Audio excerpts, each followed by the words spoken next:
Hello, darling.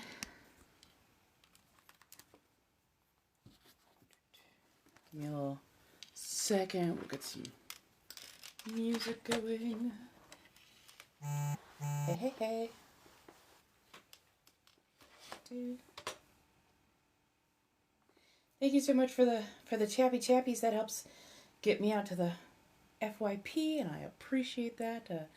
Gotta redo my makeup. I was doing some photo shoots earlier on and whatnot, and then I decided to eat, so.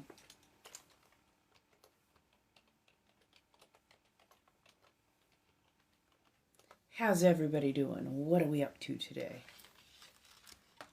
Let's get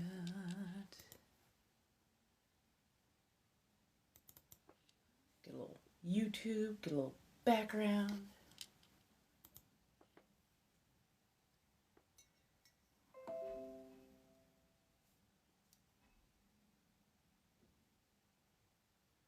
No, me, child who grew up in the 80s and 90s, no. Never heard that song. Never shriek sang along to it, or I think we're alone now.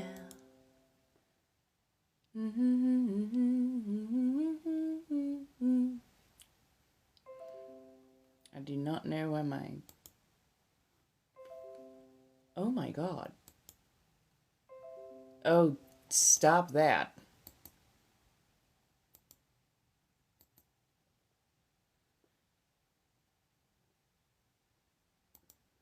Don't know how that got turned on. What? How do people not know that song?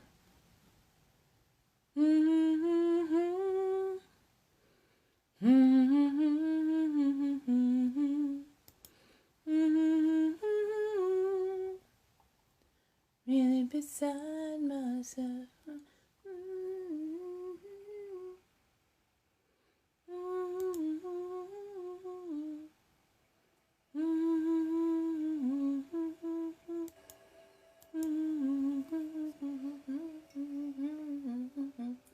Think we're alone now.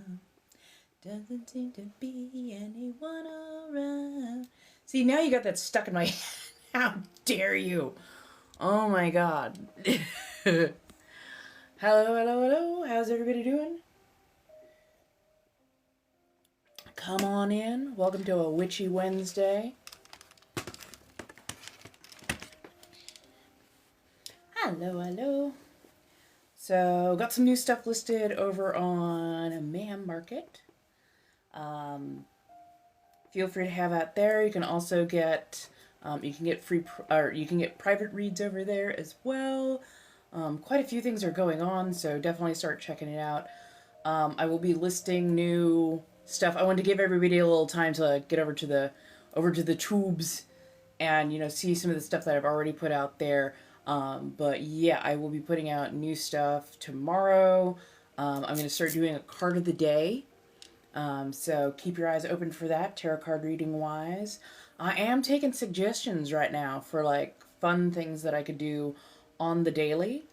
So feel free to have that, especially if you've got a good idea. Let me see if I can get you plugged in for just a little bit. I know that we're going to be shifting things around just a touch. I'm just trying to find your... There we are. There's the cord. So, what's everybody up to? By the way, I do appreciate the gifting, the love, the kindness, the support. I do appreciate. And if if you want more direct ways to do it, again, Blinks and Lyle, we got lots of really great ways, great stuff. I had somebody take a look at my resume. Apparently I had been following some very suggestions that weren't helpful. And I'm like, I'm trying to do all the things, and they're like, who told you to do these things? Like, no, none of these things would get you in front of people. None of these would get you in front of a person who'd be doing an interview. Like, you don't have this, you don't have that. You know, you need to lead with your skills and whatnot. And I'm just like, because LinkedIn and several other, if I could remember exactly who had given this really shitty ass advice, I would probably punch him in the throat. So yeah. Hey. Ooh, trying out computer stuff. Oh, try not to slam your head into your computer. You know, if it happens, it happens. Just saying.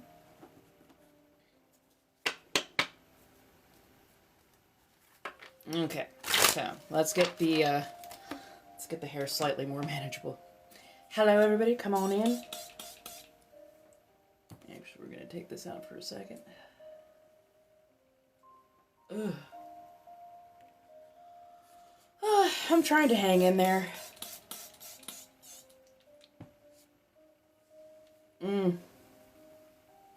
Trying my best. I gotta rewrite my resume and hope that I can pull out a miracle and like maybe reapply to a couple of places, because apparently my resume was done, I guess you would say, incorrectly.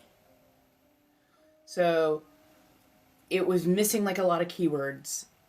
It was missing some sections that should have been in there.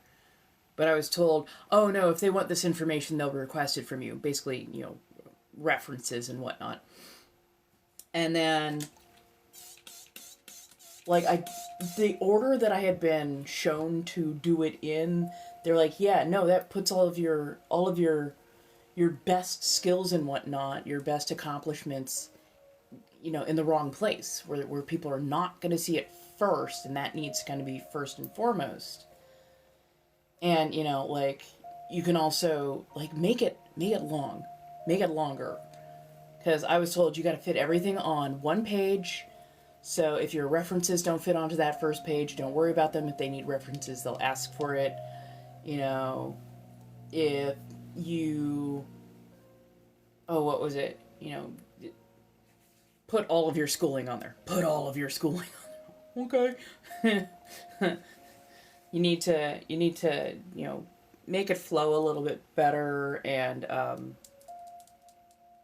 what was the major thing? Like, the fact that I have been running my own small business of sorts, for like 20 some odd years, where I do commissions, where I do freelance, where I'm basically doing everything when it comes to like making clothing, doing artwork, all this, that, and the third. Like, I had buried the lead. It's like, oh.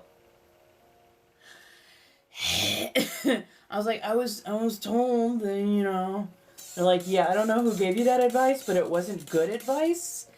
And it's probably the reason, like, the system has not been taking you seriously. I'm like, well, shit. That's not good. I'm like, well, okay. Give this a shot. Gotta redo it and see if I can get better results, as it were. But yeah.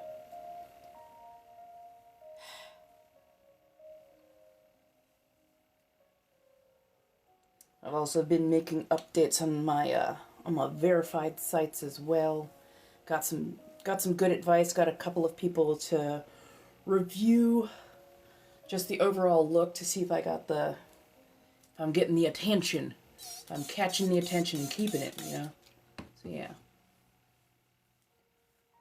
I hope, because I don't have too much more time. Like, and to find out that I've been basically doing it wrong for the last year and a half now? Almost 2 years? Bark.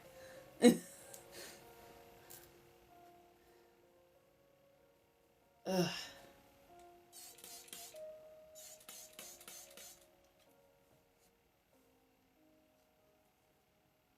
Yeah. And then, of course, I want to make another resume that is specifically for clubs and places. Oh, yeah. But if nothing else, I'm going to keep plowing forward and making, like, my freelance stuff available for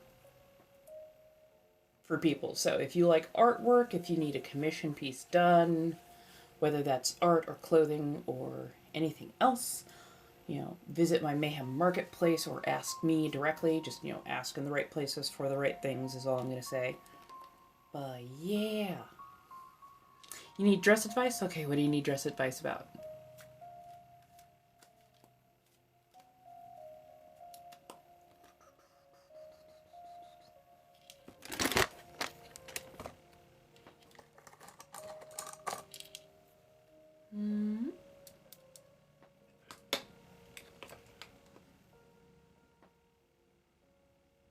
Oh, there it is. Hello, hello, hello. Hey, Gecko.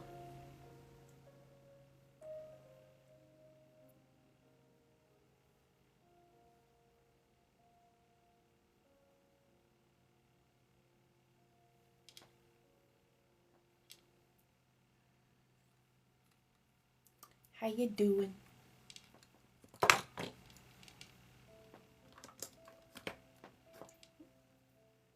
Where did I put the things? Oh, they're there.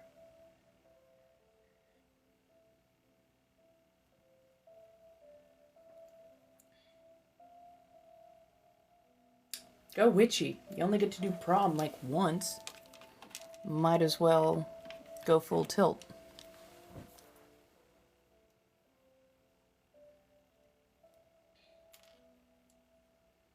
Apparently some people are getting filtered. I love that this thing tells me that people are getting filtered. I'm like, it'd be funnier if I could actually see what people are commenting so I could like approve or you know, whatnot. Because sometimes people are not saying anything bad. It's just TikTok is being its weird ass self, but you know.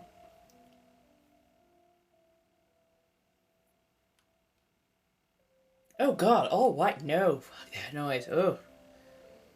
All white? No. Ew. A, boring. But B, why? Why? Ooh, why? No. Sounds like purity culture. No thank you. No thank you at all. Of course, then again, I was given the offer of we can pay for everything for you to go to prom. Or we can give you $400 cash. I took the cash and ran. They're like, but, it's a once in a lifetime chance. Dress, shoes, makeup, limo. Cash, please. Give me the damn cash. Right? Right? Yeah, all white theme? No. No, no, no, no. No. No, thank you. No, thank you.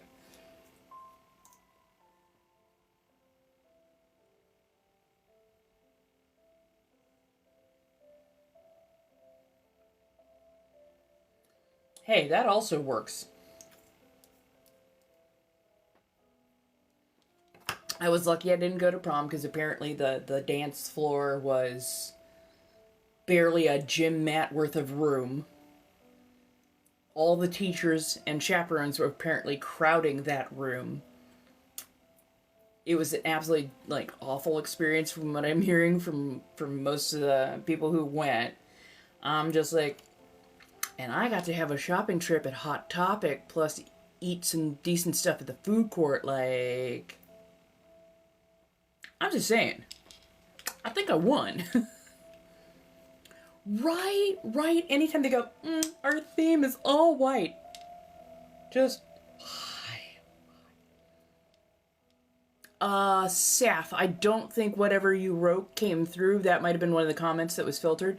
Can you find a different way to say what you were asking so maybe I can answer that question for you?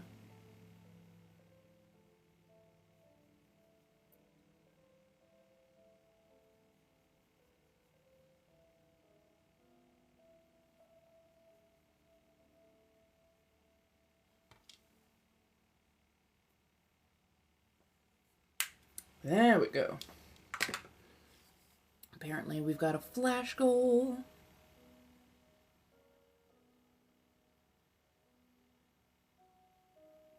And it looks like it's for hearts. There we go. That's gonna need to be washed.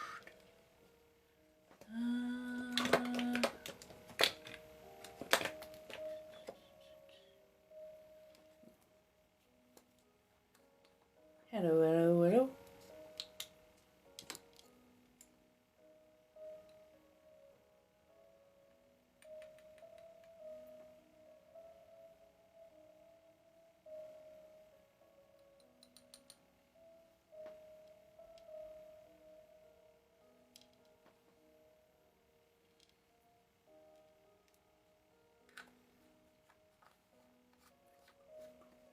Hello, darlings. Come on in.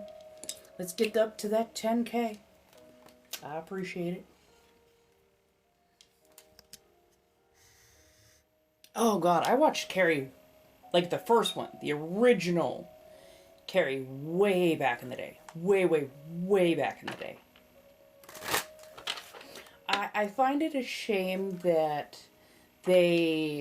Oh, thank you, darling. Funny enough, got it from Shein for like 20 bucks. 15, 20 bucks, something like that. And it's held up really nicely. So, yeah.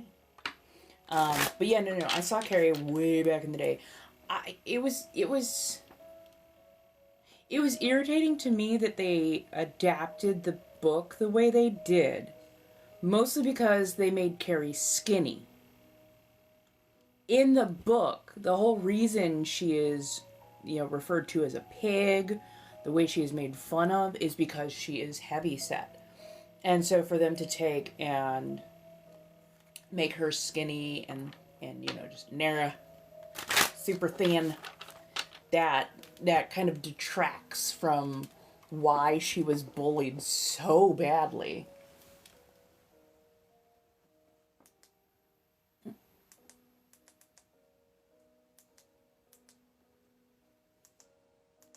Sorry. Exactly. Right? So yeah, they use pig deep red for a reason. And yeah, to take her weight. Pardon as I clean off my... There we go. Sorry.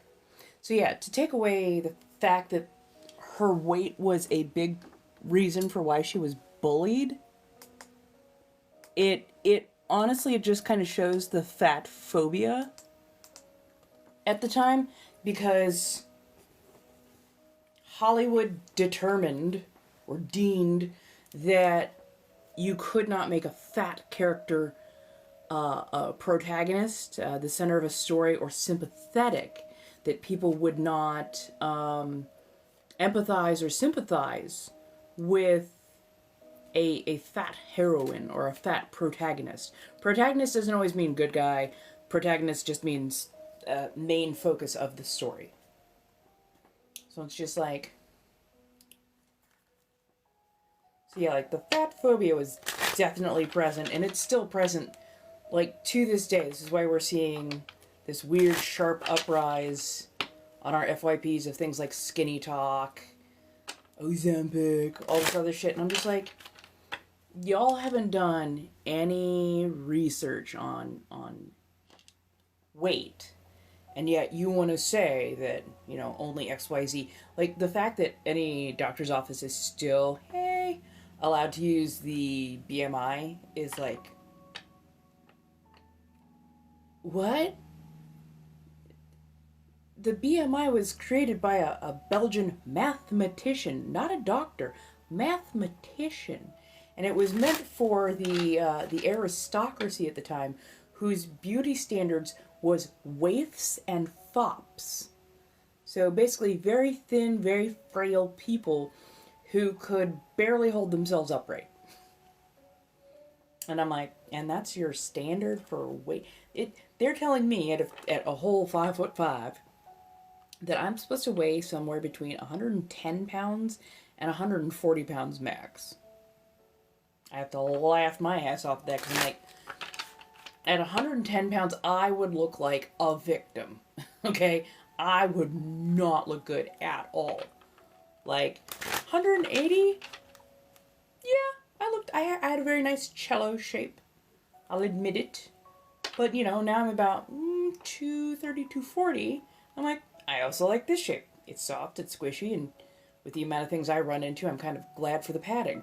Yeah.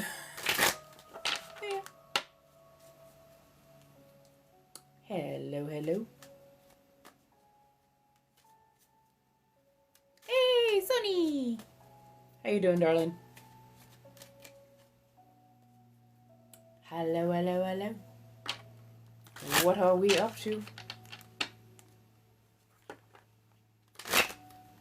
I have to get more consistent streaming elsewhere. I keep forgetting. But yeah. How you doing, my dear?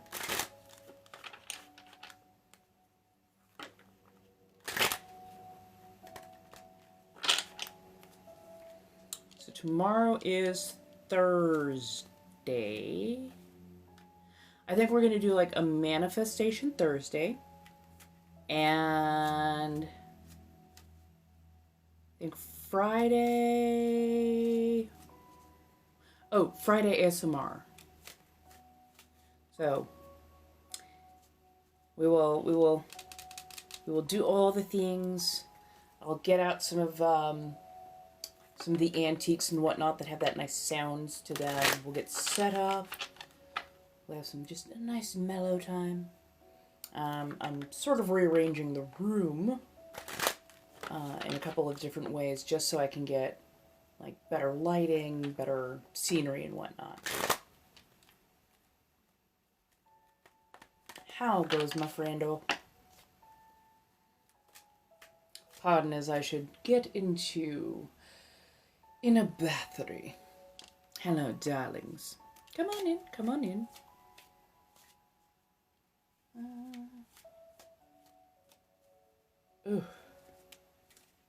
My system is still a little bit wonky. I had some rather spicy ramen this afternoon.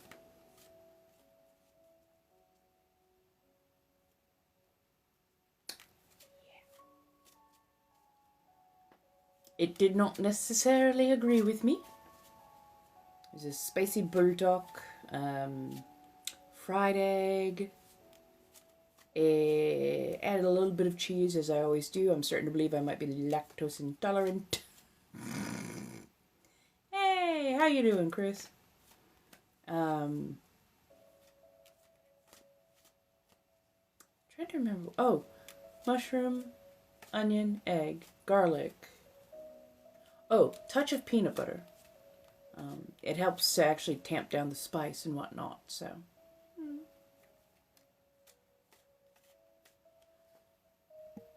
Are we doing a card read?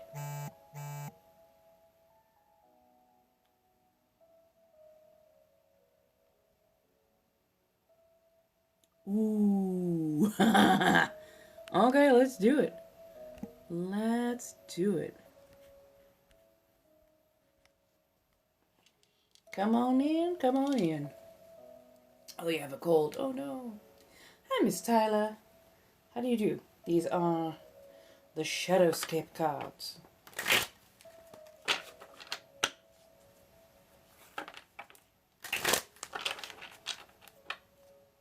Hello, hello. How are you doing? So, I think this is going to be kind of my new time slot from 4 to 7. I'm going to try and get back into corsets and whatnot. My Mayhem Market is now up and running. Yay! So feel free to have it.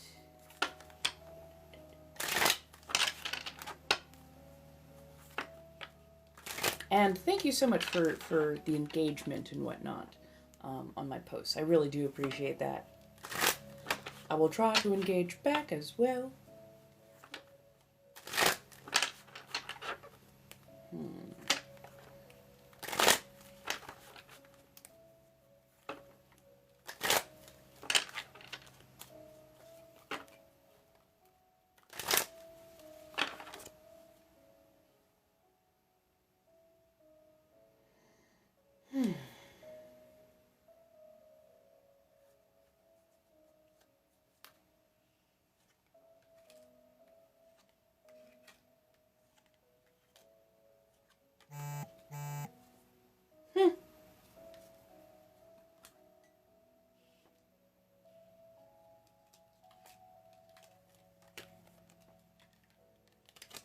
The Sun and the Queen of Cups.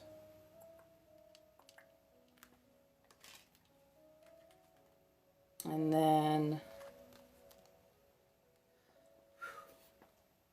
the Empress and the Ten of Swords in reverse. Interesting that we got major arcana pairing the way they did.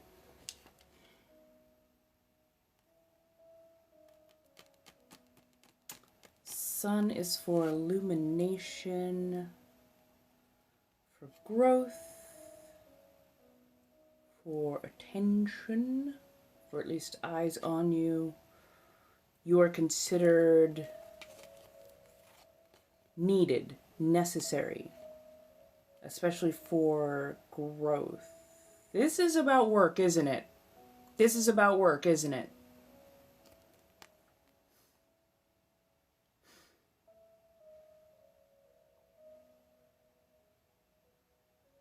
So yeah, the sun is about growth. It's the center of the universe. It's the thing that is necessary in order for all other things to exist. Without their presence,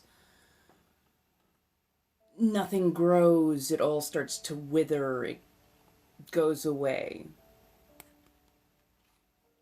Because there's no sunlight. There is no photosynthesis. There is no encouragement to do more, be more.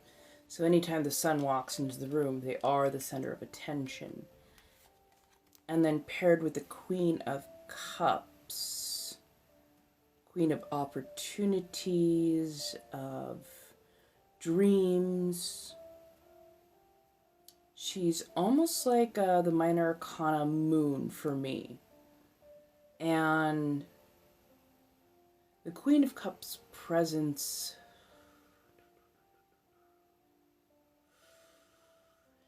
she can be a little bit, I'm not going to say mean, but she walks a narrow path. She expects some very specific and particular things. She's much like the King of Cups. She doesn't just give away opportunity. Like, you've actually got to earn it. You got to be worth the while. And if you wander off the path, that can be a little reckless. But it doesn't feel like you've wandered off the path. In fact, it feels like you've kept to it. You've been making good gains, getting a lot of positive attention, good attention. But I think somebody might be a little bit jealous of you. Because we've got Ten of Swords and Empress in reverse, which is... Ten of Swords can be a bit of a card of strife in certain regards. You've been through a lot. A little bit of backstabbing, some backbiting, some infighting, some not so fun things, but it seems like so much of the Ten of Swords is very much connected to this Empress in reverse. And usually the Empress is a card of making something, of doing something, of bringing something from nothing, for getting the universe to just If I say it, it happens. If I want it to come forward, it does. And it feels like this Empress is just a see you next Tuesday kind.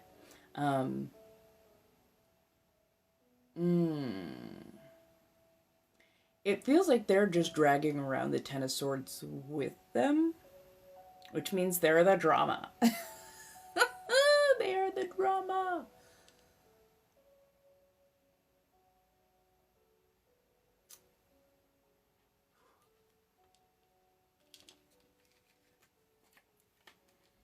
So the two pairings are in opposition to each other. The Empress and the Ten of Swords. Thank you, darling. The Empress and the Ten of Swords, and then the Queen of Cups and the Sun.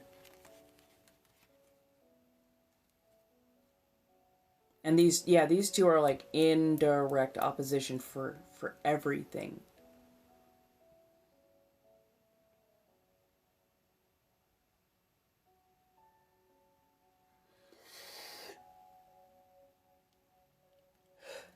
Sorry, this Empress just... The Empress is like an energy vampire. Like, every time I try and focus on her, it feels like she's draining the energy out of the room. Well, the Queen of Cups feels like she's constantly have to refill. You need to get a mediator in there. You need a buffer zone. 'Cause Empress is constantly trying to take, and it's making a lot of waves, a lot of unnecessary strife and stress, and it's like she's trying to dim your shine. You need a mediator or a buffer or something between the two of you, because she's gonna keep being a dick.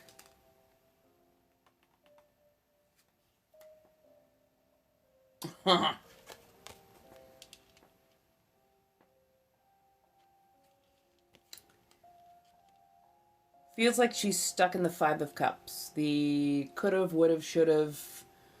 More than even FOMO, it's like there is shit that they knew they should have done, but they never got it handled, and now they're going, oh, that should be me. Oh, that should be me. Oh, I should have got that. I should have got that. It's like, nah, you had your chance. You didn't do it. You're not moving forward. You're not actually bettering yourself. You're just, oh, I should have that. I should have that. And then trying to snatch somebody else's energy and effort and hard work and all that shit. So, fuck no. Fuck no. Yeah, no. Like, if you need to transfer departments, I'm not saying it's going to come down to a you or them situation, but they are not going to let up because you shine so bright and you bring so much to the table. And the jealousy, the FOMO of it all. Just, yeah, no.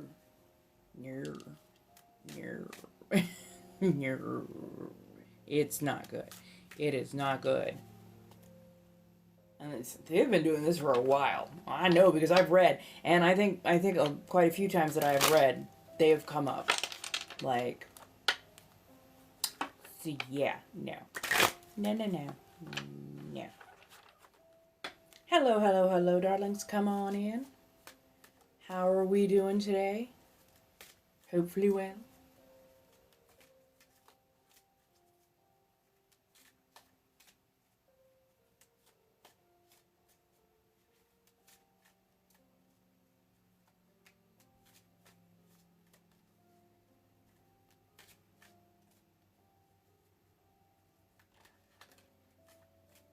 But yeah, like, yeah. So far doing pretty decent. Fair enough. That's why all the mooch. Fair. Yeah. Doing pretty good. Definitely working on a few things. Got somebody to actually review my resume, apparently I need to rewrite now. It happens. But, you know, hopefully it'll be for good reason. Hopefully it'll be a good rewrite. Let's see, no, today is Wednesday. Because I skipped Tuesday. So Tuesday is going to kind of be my float day as far as live streaming goes. Meaning that a lot of the classes and events that I kind of want to go to, or at least take a peek at, apparently a lot of them are on Tuesdays. So I will need to keep my eyes out for those opportunities so that I can go and, you know, be in my element and learn more things and refine my skills and whatnot. So that might mean that I'll be on some Tuesdays, but not every Tuesday. I'll try and let y'all know, like, in advance as best I can. You're welcome, my dear. I should probably make that a little brighter. There we go. Hello, darlings.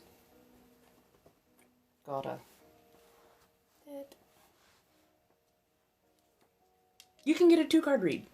You can get a 2-card read, my dear. Links are in bio. Feel free to have that. Hello, hello. I've got to readjust those boards again. Didn't realize that some of that info was there.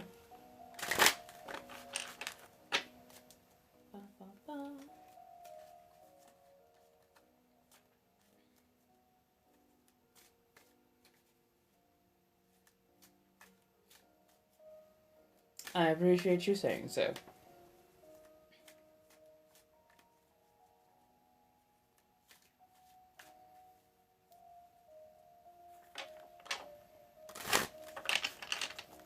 And I also now offer private reads. If you go through the links in bio, Mayhem Market is the place to go.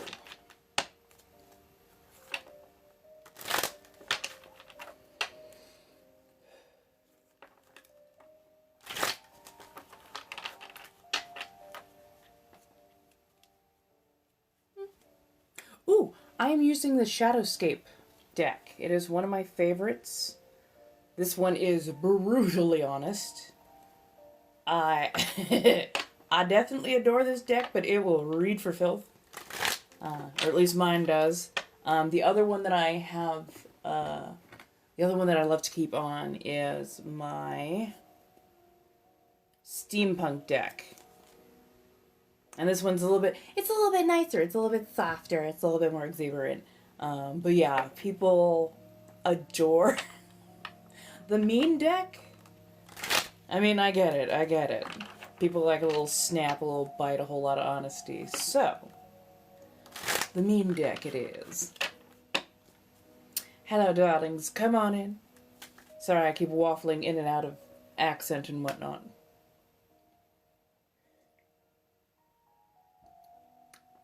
So it all started at the Renaissance Fair, as do so many things. It started at the Renaissance Fair, and happened to be set across from a tarot card reader while I was working. And they always had such a lovely aura. You know, people would come in and out, always kind of loved the vibe. And went over and I got my cards read one day. And adored it. Absolutely had so much fun. And asked, because I was a practicing witch, you know, what it would take for somebody to read cards. Do they need to be a witch? Do they need to be of a particular this, that, and the third? And they went, no, just go out, get yourself a deck, start learning the cards, get some really, you know, strong... Oh! Spelled... This is an I. I don't know why they don't let me make it more evident that that is an I, but yes, this is the handle. All one word. You should see a visage of me or my nails, so makes it pretty easy. You're welcome, my dear. But yeah, they said once you learn the rote memorization of it, lean into your innate gifts. And my gifts happen to be intuition. So, been reading cards now for about 15 years, but really leaned into it in the last 2 years, thereabouts, of reading for people.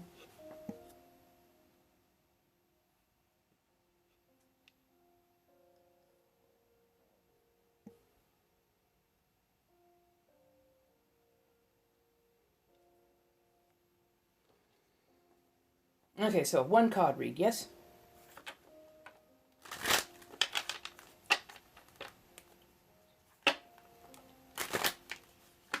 It says 5. So, don't worry, that should be...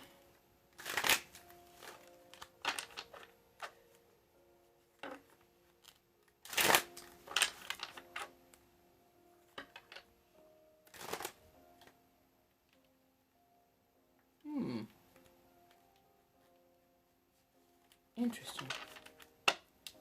They didn't want to slide there.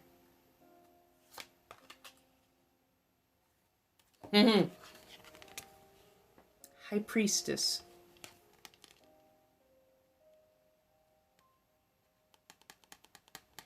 High Priestess is a...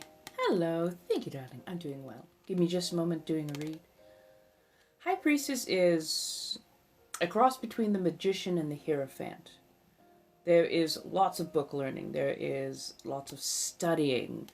But there's also a measure of actually experiencing. They don't just leave everything up to, oh, well, I read it in a book, that's good enough. They like to go out, they actually experience things, and that's what makes their conjuration so powerful. It's never a sleight of hand, it's never a stroke of luck. It is something that they have put a lot of time and effort into refining their craft, refining their skill, making things happen when they are supposed to happen. So if you're going on the High Priestess's journey, yes, it's good to have book learning. Yes, it's good to, do all the reading, the studying, everything like that. But also pick something that really speaks and resonates with your soul, with your heart, with the thing that drives you. Picking something that is strictly going to just be book learning without application is going to be trudgesome, dreary. Yes, you'll learn, but it won't really spark that joy in you. If you pick something that is just purely speaks to, my soul, my soul, my soul, but doesn't really teach you anything, it's like, it's like eating good junk food. It's lovely, it's fun, it's wonderful, but it doesn't further you. So yeah, find the thing that both feeds your soul and teaches you something new. Because that's where the alchemy comes in. That's where you get the best bang for your buck, as it were. Is when you can apply that to what you do. Applying that book knowledge to the thing that makes you more vibrant. You become something more than a teacher, and definitely more than a magician. You become somebody who is trusted, especially within a community, because you've gone through the experience. You've actually done the do. Yeah. Whatever major you happen to be picking, especially if you're picking between a couple of them, don't go with the one that is just intellectual. Go with the one that will offer like hands-on opportunity. Because honestly, you might be a person who can make more intuitive leaps with something that gives you hands-on opportunity, and that can actually refine your skills and your area of expertise far more than if it's just all intellectual, by the book, just rote memorization kind of stuff. Yeah, look for something that can give you some in-depth knowledge, some hidden knowledge. I like that. Yeah. Yeah. Definitely go to the one that speaks here and here, not just one or the other. Get that combination. Because, yeah, it feels like you're somebody who learns more from doing after you've, read. Once you have that book knowledge, awesome. Let's put that to use. Let's see how many ways you can change up that information, put it to the test, refine it, find nuance, all that kind of good stuff in it. Yeah. Thank you. I hope that makes sense for you, my dear. How you doing, Kimmy Bear?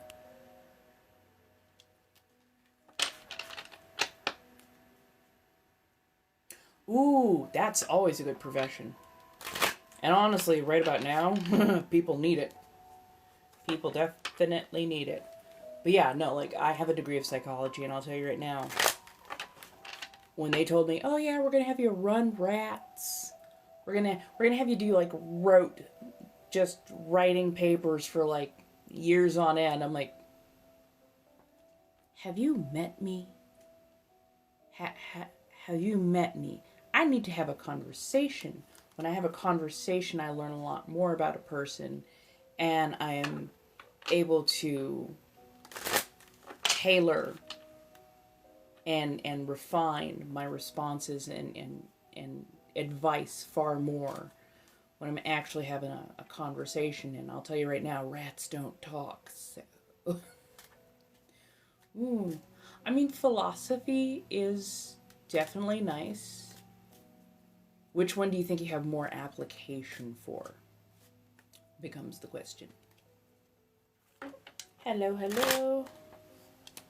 If you are looking for a read, by all means.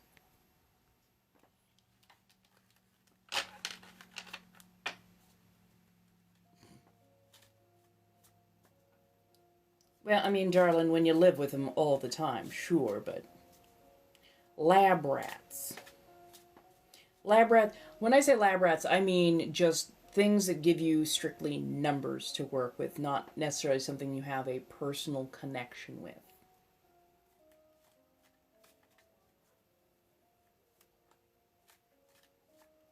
Hello, hello.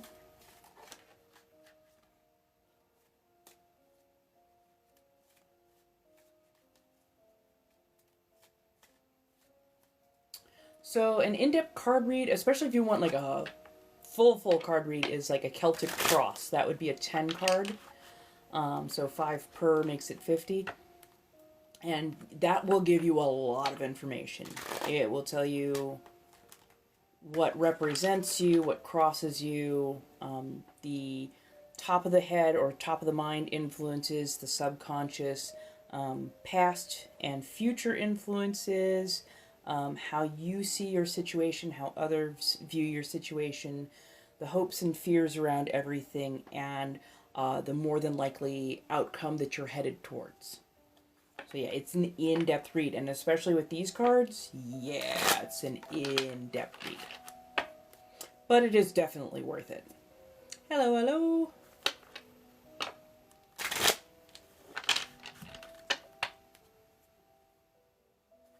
Well, I mean, there's nothing wrong with like majoring in like psych counseling and then taking a minor in philosophy, because honestly, that'll add to what you're already doing. Philosophy is actually a needed thing. It makes you question how you're going about things. It makes you much more aware of your ethics, much more aware of how you interact not only with other people, but like how do you process that and how do you put that out to society. It can be very wildly interesting. And definitely look for philosophies outside of just the ones that they give you in college, because the ones that they give you in college tend to have a very particular bent. So if you can get philosophies from around the world, better. If you're just focused on European and ancient Grecian philosophy, I'm just saying. Hello, hello, hello. Welcome on in, my darlings. How are we doing this evening? We are doing tarot card readings and some witchy stuff as it goes. Tomorrow is Thursday, so we will be doing some manifestation plus tarot cards. I've got a nice candle. I will show you all the different ingredients and whatnot that I'll be using. And then, let's see, Friday I think we're going to do ASMR.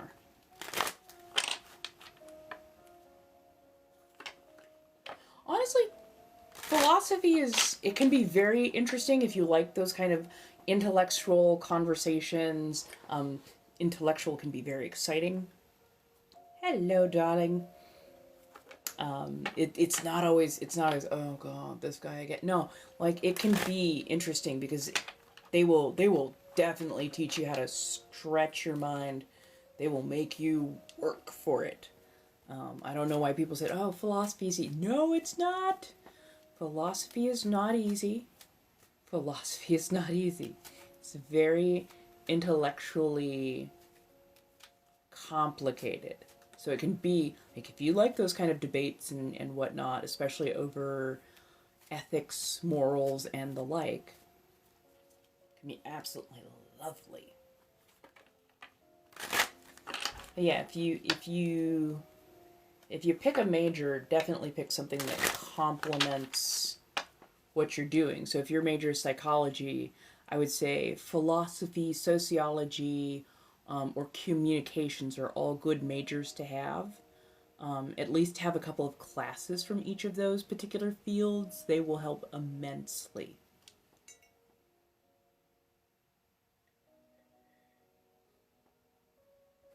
Oh my god.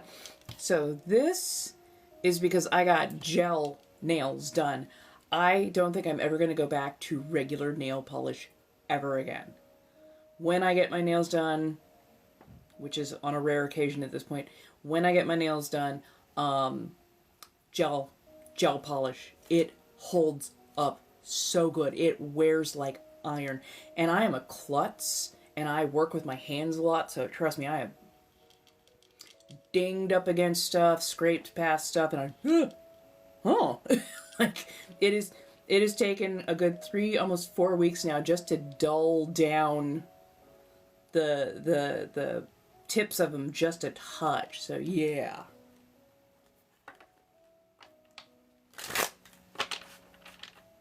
Ooh, hands-on is good. Hands-on is really good. But yeah, no, gel polish. Gel polish. Like, I got gel polish done for my toenails as well, and oh my god, yes. Oh my god, yes. They, like, it has been a good long while since I've gotten my toenails repainted, and they have held up fantastically. Other than me, again, I am such a klutz. Other than me literally walking my toe directly into the corners of things, that the polish is held up like nobody's business. So, I am just saying, gel. Gel polish forever. I will never go back to regular nail polish ever again. And whatever clear coat they are using on top, oh my god. That clear coat that they put on top is magnificent. Hello. Come on in. Come on by. Thank you so much for the tappies. That really does help. It pushes me out towards the FYP. I do enjoy your support. I appreciate it heavily. Do I? Oh yeah. I've got. I could have sworn that was fulfilled. I'm gonna edit the things. Let's edit. Ooh, let's do some finger hearts. You know, I miss those. There we go.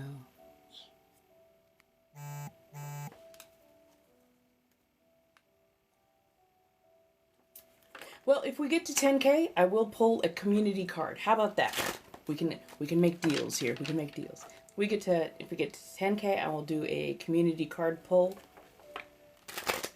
And I will also be posting up daily card reads. So feel free to grab those. Tomorrow we'll be doing some manifestation. So if you are a witch of any variety, you are more than free to join. It does not matter your religion. It does not matter your status as a witch. I'll be showing you a little bit of what I do, which is candle and chaos for the most part. And we will put some stuff together. Get some stuff set up, ready to go. But yeah. Hello, hello, hello. Welcome, welcome. Oh my goodness, I actually got so much stuff made today. Yeah. Gotta get it organized, but I got quite a bit done today. So. Happy camper. Hello, my darlings. Come on in. We're getting to 10K for a community poll. I hope everybody's doing well.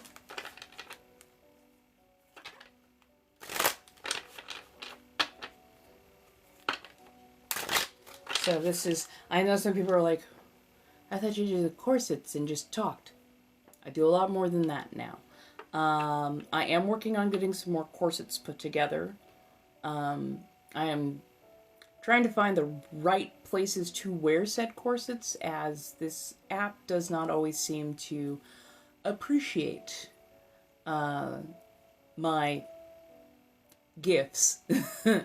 But in the meantime, we're definitely doing tarot cards, we're doing witch work. We will still, of course, be educational. And yeah, working on doing all the things. Building the community. I hope everybody's been doing okay. I know a lot has changed. The algorithm's kind of all over the place, and I mean, so is the country, so. But yeah, we're gonna hang in the best as we can. Keep each other motivated and going. Ooh, honestly, so there is a particular perfume that I like, and it's called Queen. Hello, April. It's done by Queen Latifah, and there's also Queen of the Night. She did that as well. Queen of the Night is really nice. It's this deep, like musky vanilla with what do you call it? Like just kind of this lovely spices and woods. So like when I think about my own signature scent, I would think a little bit of spice, you know, something kind of a bright, almost slightly peppery and clove, a little bit of musk, a touch of jasmine or gardenia, almost that kind of cloying flower, and then gently softened with like sandalwood or a light cedar. So almost like you walked into like the 1800s into a place of particular repute, if you know what I mean. But yeah, just that light balance between masculine and feminine with like warm musk and spice coming through. So somewhere where you could just like sit and just have a conversation for a while. Yeah. Ooh, going to Australia for your birthday on a cruise. Oh, that sounds fantastic. That sounds absolutely lovely. Just make sure you double check the water and double check your shoes. I say as an American, and I know we've got some crazy ass animals here, but Australia? I worry for them sometimes. The stuff they have over there, I'm just like, are you good? Are you good? I'm just saying, are you good?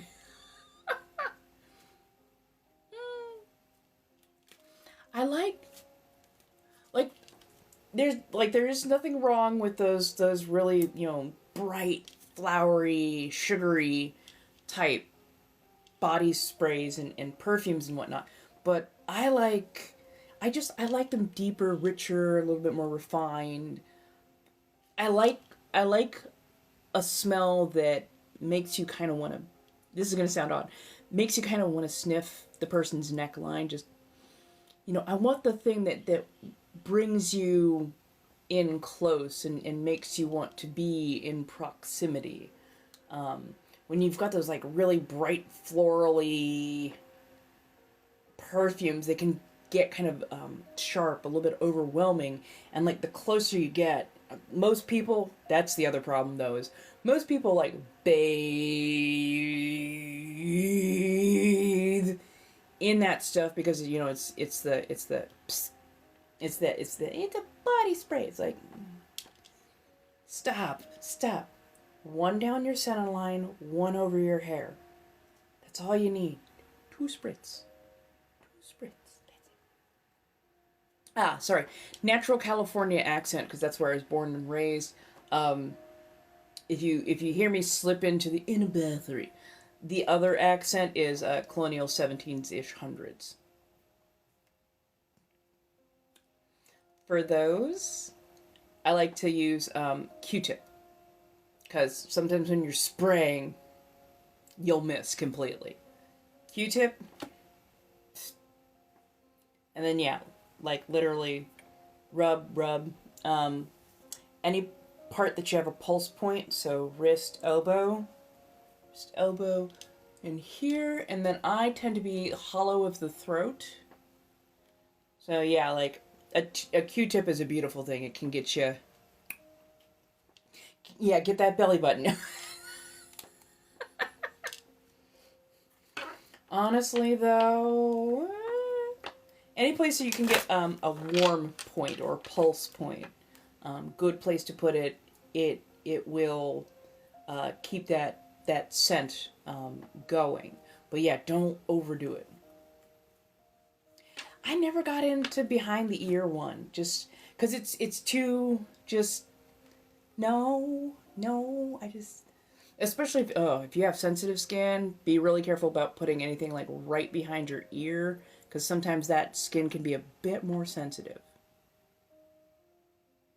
Fair enough. Yeah, I like mine over the hair, because that way every time my hair moves, it will waft the scent, and then down the center line. If I'm applying a roll on, that's when I'll be here, and then the little hollow of the throat, across the pulse points here. But if I'm spraying, it's like a spray over my body line, a spray over my hair, and then go from there. The ones that are behind the ears, I don't know what it is, but I don't like it. I think that behind my ear might be a slightly different microenvironment, as it were, and just either I'll get that little bit of a burning or an itch sensation, or just the way, because you do have like you have scent glands. You have different microenvironments, and I think the microenvironment back there it changes the smell a little bit, and it'll be like, yeah, the wrists smell good, but this is like, no, I'm not loving this. It's too close. It's too much.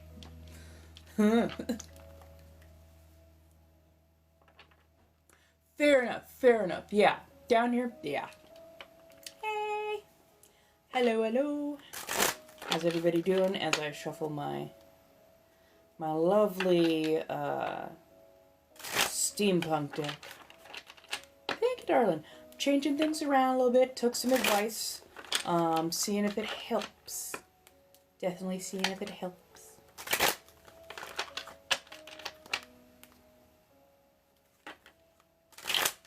I also did a metric shit ton of content creation today, so I'm kind of stuck in the accent that I have right now because I've been doing it literally all day long.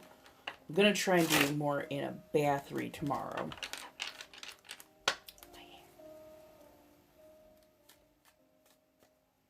And you will find me on from 4 to 7, Mondays through Fridays, Pacific Standard Time.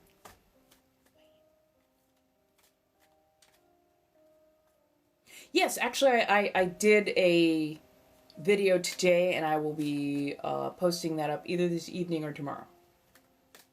So yes, I made a whole thing about it. Oh, thank you, darling. I like creating a semi-chill environment, especially when I'm not doing stuff for my verified site, because that has a different flavor, a different feel.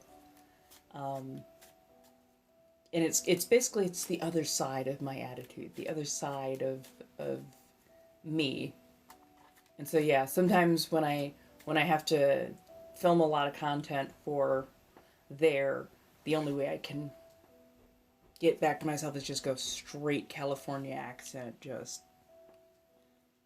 yep, practically Valley Girl. But yeah. Thank you so much for coming on in. Oh, hey! Cool. We hit the 10K mark. Y'all can tell me when that happens. Thank you, darling. We will be doing a community card pull.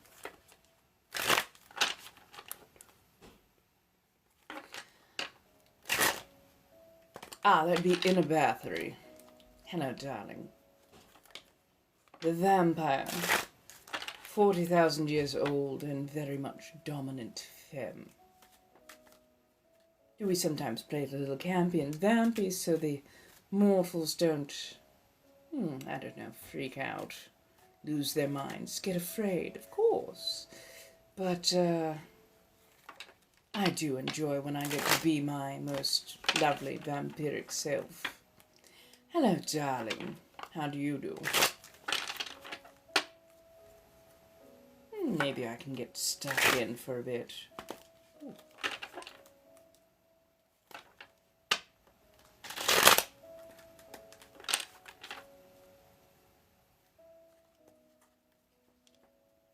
Thank you, darling. The Knight of Wands.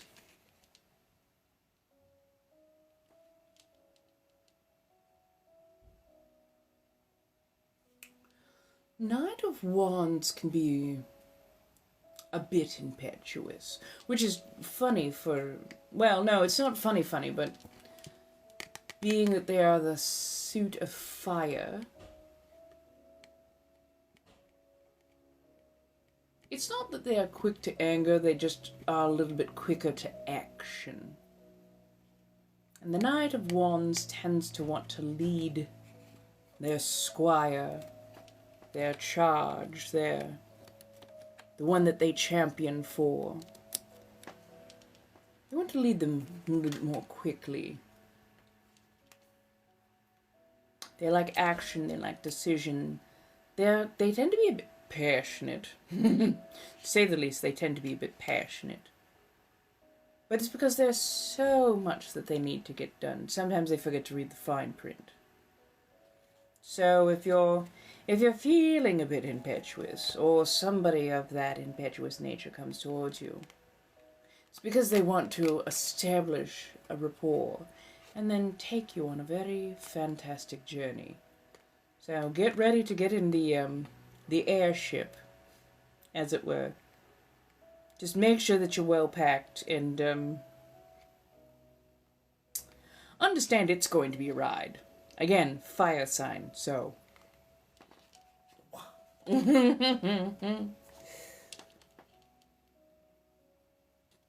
Boy, they're not even really going to give you time to make sure that you've packed correctly. Pretty much throw it all into a bag and hope for the best, but, you know. Yeah, you'll be fine. You'll be fine. It's going to be an adventure. What kind of pie? What kind of pie becomes the question. I adore pie. Strawberry especially. Oh my god, strawberry. So good. Although I do like a good chocolate silk pie as well. Grasshopper is quite lovely and fine. Ooh. Blueberry, blackberry. Any of the berry pies. Fantastic. I don't always like the cream-based ones. Again, I like the chocolate. I like the mint and chocolate. But like, funny enough, I'm not a fan of lemon meringue. Everybody's, oh my god, we've got like 3-4 inches worth of. Why? Why do you have that much stiff egg white piled on top of a sour pie? Why? It's just me, I know. But I am very particular about it. What can I say? Ooh, that sounds fantastic. Now, are you going to do like a fresh strawberry pie? Or are you going to do a strawberry jam pie? Because honestly, I do love both. But with a strawberry jam pie, oh, those are gorgeous. And they just call for whipped cream. So, you can add layers to it. What can I say?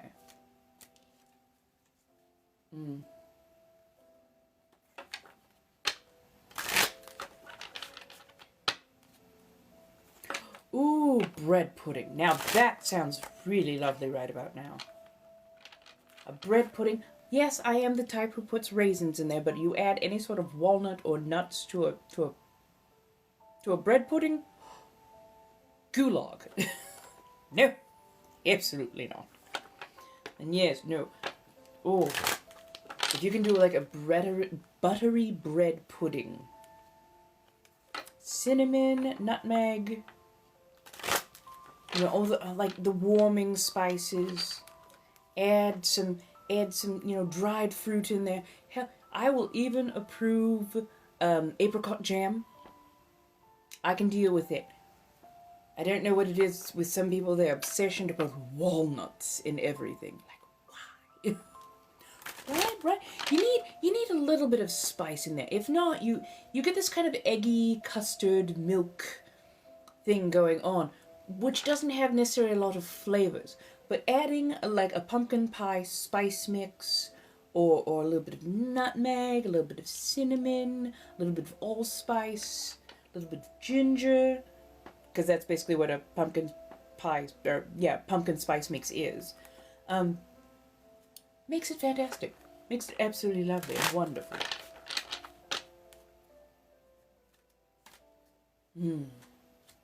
Damn, now I kind of want bread pudding. I mean, I did pick up a lovely carrot bread from JJ. Ooh, maybe I'll have just a nice peanut butter and jelly tonight. Peanut butter, some raspberry preserves, all on some nice carrot toast.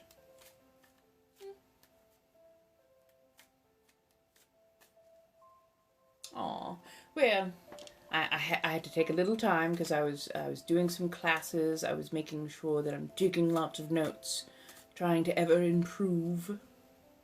But yes, Tuesday nights are going to be the kind of floating day for me, because a lot of the things that I want to do apparently are scheduled on Tuesdays, weirdly enough.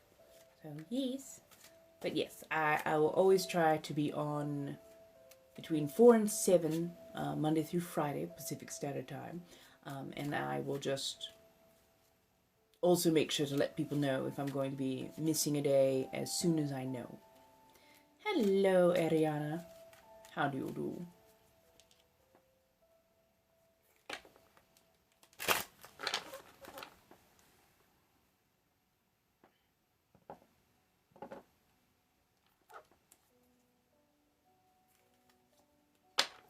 Hello, hello.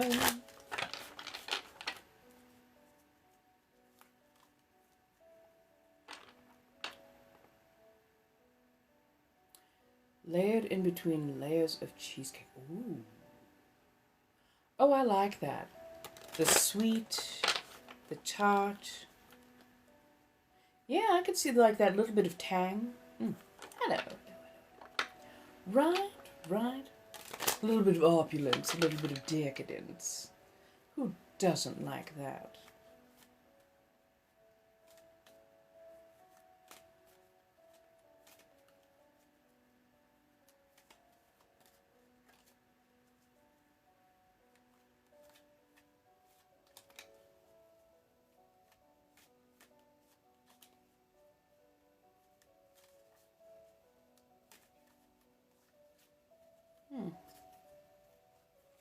Hello, hello.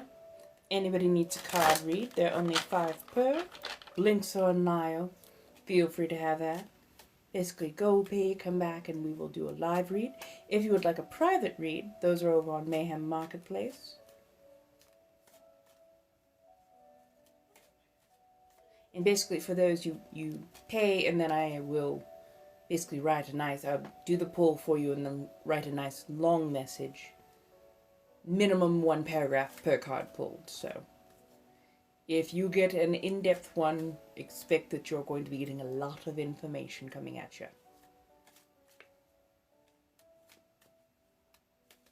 And my corset commissions are now open. I will be listing my 2-layer and my waist cinches within the next day or so. So far the 3-layer full body corset is up there. Hello, how are you doing, Carly?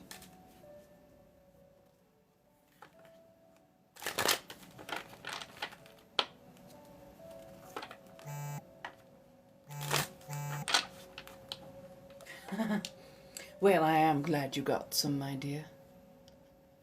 Ah, 2 card. 2 card pull.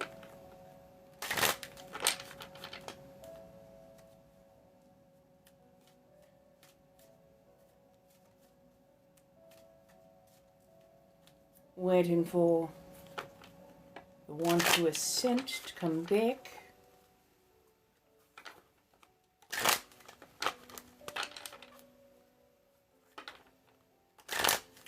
Yes, you can. If you go to the links in Lio, it's only 5 per card.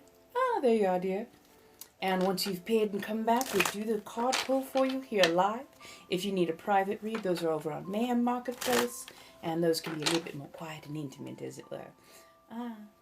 So, 2 card pull. Now, my darling, did you want steampunk or did you wish shadowscape?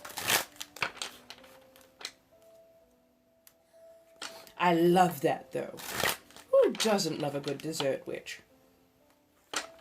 Means you're magical with your desserts. Shadowscape. You do love brutal honesty, and I am very okay with that.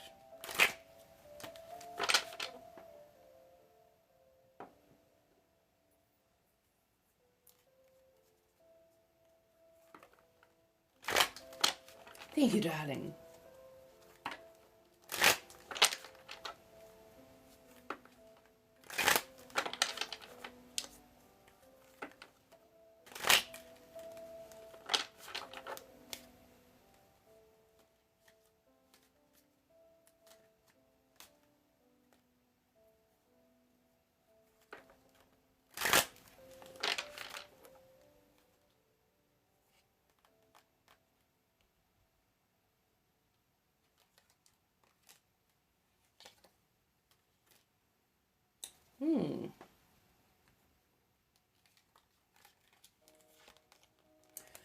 Not so much spacing out, feeling what's coming through. So, 4 of Swords and Temperance.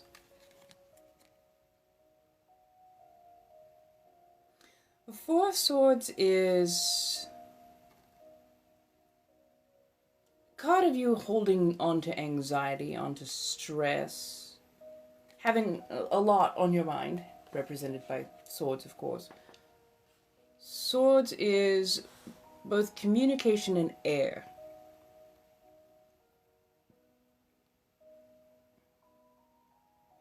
You know, it's not everything is supposed to be a bed of roses, but a lot of what's on your mind is light work, meaning things that actually could be solved in pretty short order. But it's the initializing to start getting things done, that process of actually moving things forward that is taking quite a bit more time. I think it's because you're going into minutia, micromanaging. You want all the little details lined up first before you do the thing, rather than just doing the thing. But the universe is asking for a bit of temperance. Temperance is the balance between using your strength and using your gentility, your calmness. It's not doing nothing. This isn't an all or nothing. This is a take your time, but make forward progression. Learn the balance between night and day, between strength and gentility.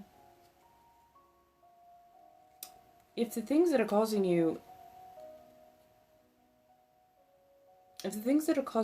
anxiety or aggravation are because that they are possible conflict, write down what you need to say or what needs to be done.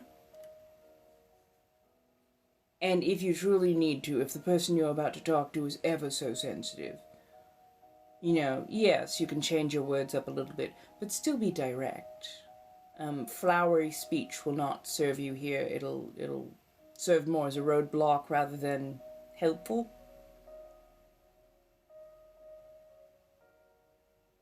Being direct can be your best friend. Honestly, could be your best friend. Because being direct means you are saying things plainly so they can actually be understood. So yeah, I get it. You're doing a balancing act between being very bold, very blunt, very straightforward, and being gentle enough so whoever you're communicating to doesn't take it the wrong way or have an absolute meltdown over that shit.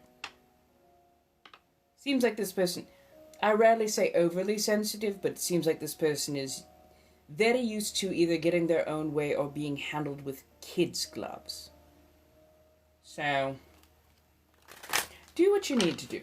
Definitely do what you need to do.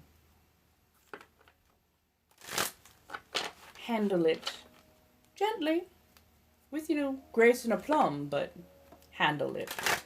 Because once you get rid of one small worry, you can start clearing away the other stuff that is causing you consternation, as it were. It happens. It happens. She'll be fine. You just gotta do it, though. You have to. Yes.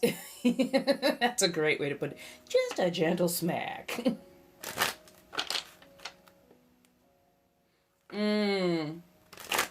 Oh, don't worry, I understand.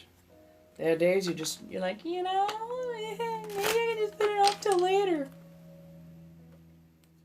And then later shows up and you're like, maybe tomorrow? And then tomorrow shows up, maybe next week? Say the thing. Rip the Band-Aid off. Ugh. I feel that in the depths of my soul. I know exactly what you mean, my dear. I truly do. It can be excruciating. But just because they're family doesn't mean they get to walk on you. Hello, darling. Thank you so much. Welcome to the team. How do you do?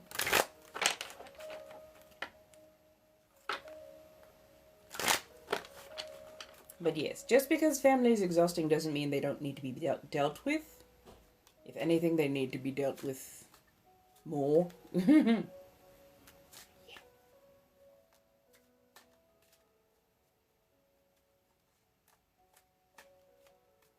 don't know why I suddenly wanted a snowball. Why, thank you, dear. Got it from Shein. About $15, $20. Over a year ago now. Quite nice. Honestly, I do appreciate that they do decent quality.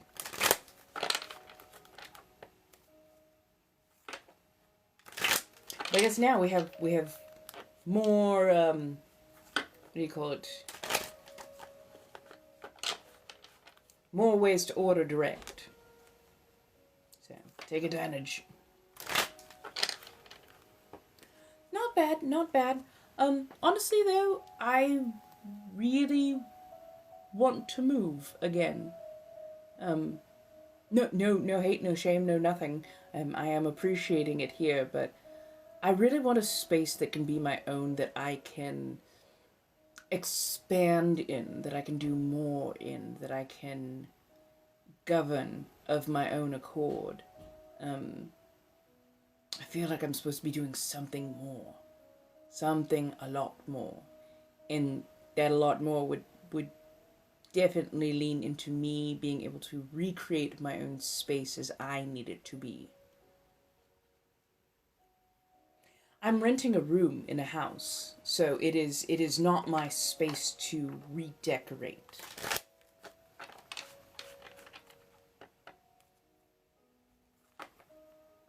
Darling, I make my own corsets.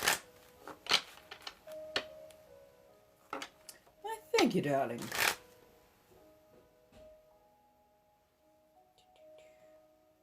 Did an ombre effect, and I love a good stiletto. What can I say? It's what I do my ASMR with. Exactly. I mean, yes. I sort of need to bring back the corsets. I also need to get over my damn fear over this clock app not always loving when I put on my corsets. I'm very confident in my body. Unfortunately, not everybody else loves it. So, honestly, I just gotta... Not everybody else loves it. So, honestly, I just gotta... Oh. I hadn't even really noticed. There we go.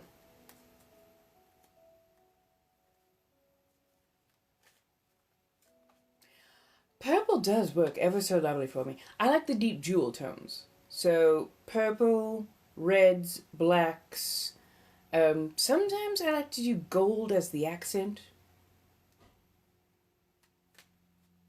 Yes, that happens almost every time I am in a corset or anything that I have a lot of cleave. I'm an F cup. I'm just a natural F cup. So anytime I wear something that is even a little bit low or creates an upward pressure, there's a lot. If I show off leg, same thing. And it's frustrating because quite often I, scroll and whatnot and see palm-colored, very thin in comparison, or very curvy, people who are able to wear dental floss and tens of thousands, hundreds of thousands of views, 1 million plus followers, and I struggle to get out of a couple hundred views with 20,000 followers. So it's very hit at times. it's a little bit taxing at moments. It depends. It honestly depends. Some days I read, God, 20, 30 cards overall. Other days I sit and witter on for a while. I'm usually on for about 3-4 hours at a time. But yeah, it all depends. I am definitely trying to grow the channel and the business to be card reading here, and then I do artwork and clothing. I'm also on some verified sites as well, so all the different things. I'm trying to find my niche.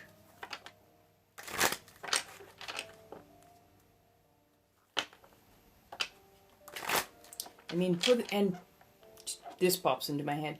So, like, for those who knew, as I was gaining in popularity to get up to that 20k worth of followers, which I very much appreciate, I truly do. But yeah, as I was coming up, we would have rooms that were 2 and 3 times this size quite easily. And now it can be a struggle to get and maintain roughly this many. I work best when I am bantering. I work best when I am in front of an audience, as it were. I am a little bit of an energy vampire in that particular regard. It feeds me, but also it means more people in here, more talk, more banter, more ideas flying back and forth, which is the reason this salon was made in the first place. So that I could have a place to create a community where people could talk and banter, and we could have a good row of it and exchange ideas and philosophy and whatnot.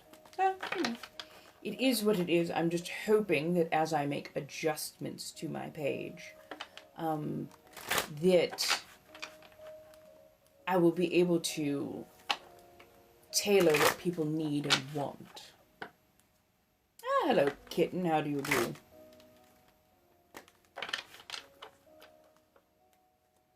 How's everybody doing so far? Are we hanging in there? Holding on?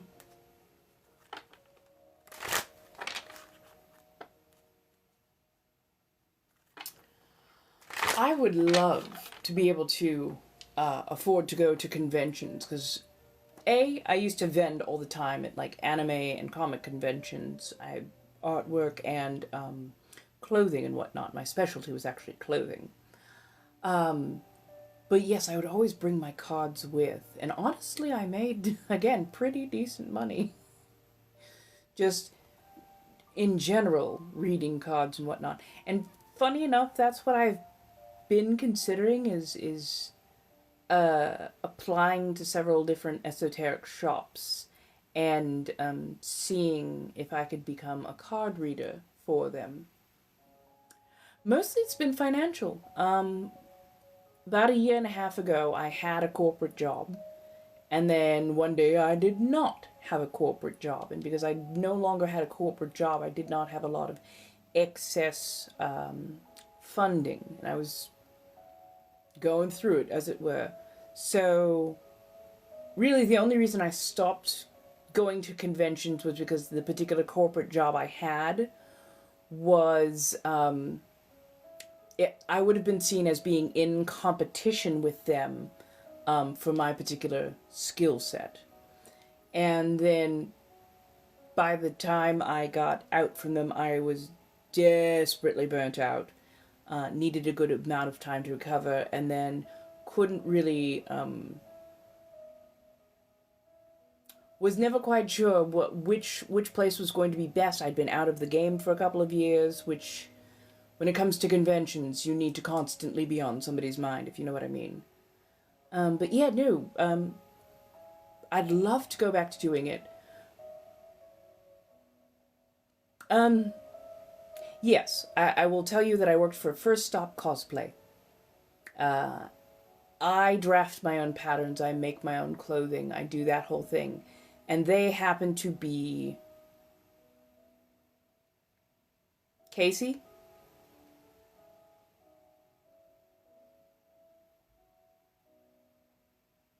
I do mean to chastise a bit. But I think you know why.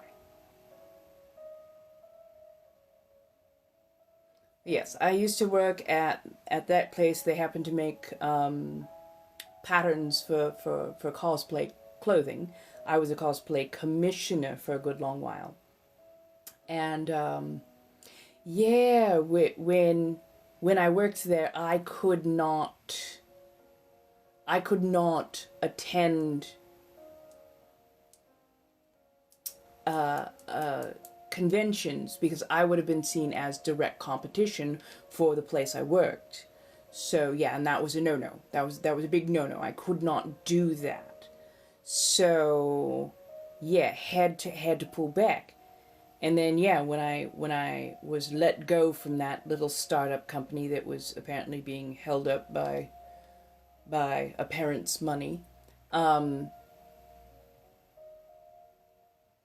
I wasn't sure when I was going to get my next job, but also I was severely burnt out from just the utter fuckery I went through there. And yeah, I'd love to get back. This is why I've been trying so hard, honestly, to get feet under me, stable, get multiple streams of income that are just, you know, nice and constant, is so I could actually get back into doing conventions. I miss going as a vendor to comic book conventions, anime conventions, and now that I do verified sites, I would really like to go to verified site conventions as well. I know that I'm a little bit odd, a little bit different, or at least I think I am, and I would like to actually meet more people in that community and start networking and getting some inroads and get that going, but also, you know, show up as myself and, you know, vend, bring clothing, artwork, all manner of things, because a lot of the stuff that I do, I can't necessarily show screenways forwards, cannot really show here because, you know, restrictions and whatnot, and I like to do things that are they have a decent amount of spice to them. I do, but I am much more active where the loyal fans are. And they know where that is. That's where I tend to like to go live. I've met some very interesting people over there. And I do love it. I do love it. And I'm a dominant sort. So, expecting any one thing from me is, don't put me in a box. No. But no, I'm a very dominant sort, and that's how I market myself. And so I'm still learning. It is definitely a steep learning curve on marketing yourself correctly, because that particular field is different in a lot of ways in how you have to present yourself, and especially with my persona. My persona is definitely different. Sanguine is a little bit more relaxed, a little bit more, you know, carefree, a little bit, you know, derpy. Whereas the Bathory persona, still hedonistic, absolutely lovely, but very much the one in charge. Exactly.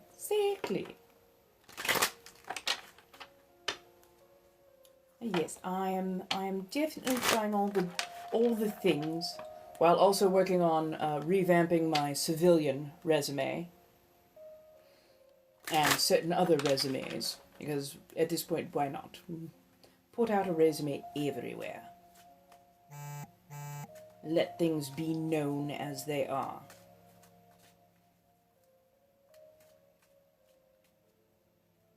Please, feel free to come in. You can ask questions. You can absolutely ask questions. Never feel like you shouldn't be able to ask me a question. You may ask, and if I really truly can't answer, I'll let you know. If I can answer, but I have to code it, it sometimes takes me a moment to formulate, which is fine. Or if I can just answer outright, I will.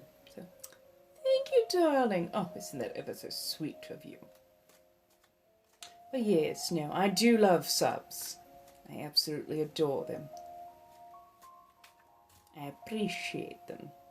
That, and I love doing custom orders. Custom orders, oh, so good. Love. Because doing a custom order speaks to my ADHD. It gives me a sense of urgency, because I want to make sure that, you know, person gets what they want in a timely fashion. But also speaks to my creativity. Makes it so that I'm not just going, well, maybe I should do. It's the, oh, we want this thing? Let's do the thing. Thank you. I appreciate that. Right? We love that sense of urgency, especially when you have the ADHDs. What hobbies do I enjoy? Well, I absolutely adore artwork. I like making press-on nails, but I do press-on nails as art rather than press-on nails to be worn, per se. I love a good bit of witchcraft.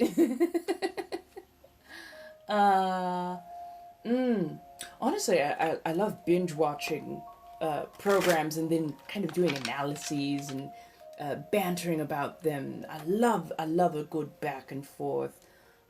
Occasionally I like to do podcasts. I love baking and cooking. Yes, I know I have to feed myself every day, but I actually like baking and cooking as a means to relax and then just kind of passing it off to other people.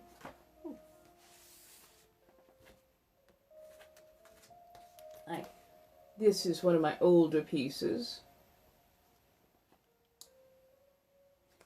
My friend and I were playing D&D, and I happened to get a really great idea into my head about what their character looked like.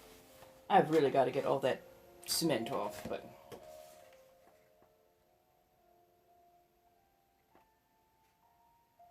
So they were a Kitsune Oracle of Bones, with a Bakemono familiar.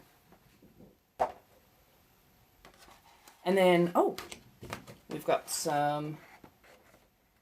This is much more related to my clothing and clothing design. No, but I've heard it's really good. I've heard it's really good. I'm thinking of splurging on a Netflix subscription. I like to rotate where I'm at. That way I'm not spending, tons of money every month for... Oh, I don't have enough time to watch everything. Yeah, focus. But I've heard it's really good. It is on Netflix, right? Or is it on a different platform? Let me know. This is actually one of my favorite pieces. On-stream app. Okay. Yeah. This is a Kitsune. And this particular character is a blend between the Japanese kitsunes and the Korean kitsunes. So there's actually a lot of story within their garment and within everything that's going on in the scene. Hence the reason you've got this very particular looking emblem, which is a blend of the Japanese rising sun, the Imperial Japan, and wartime Korean flag.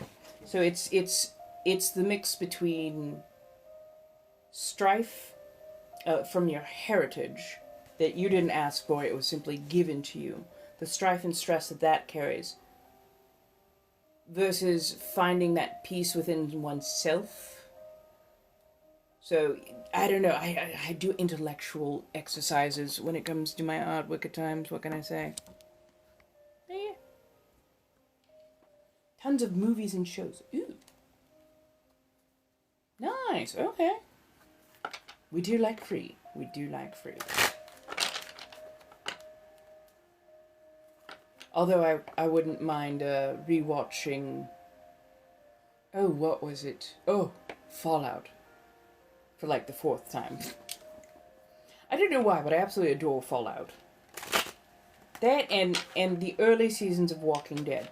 But I know I need to actually find some new stuff. Oh, yeah, I think I'll grab a little bit of Netflix and then on-stream app. Do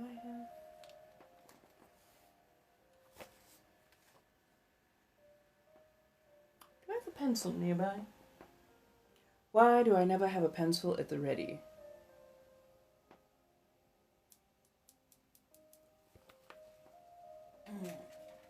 Give me a moment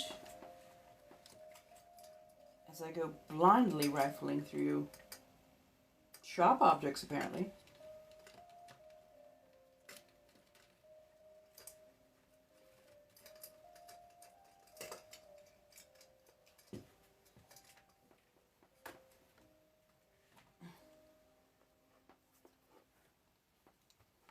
Hello, hello, hello, on stream.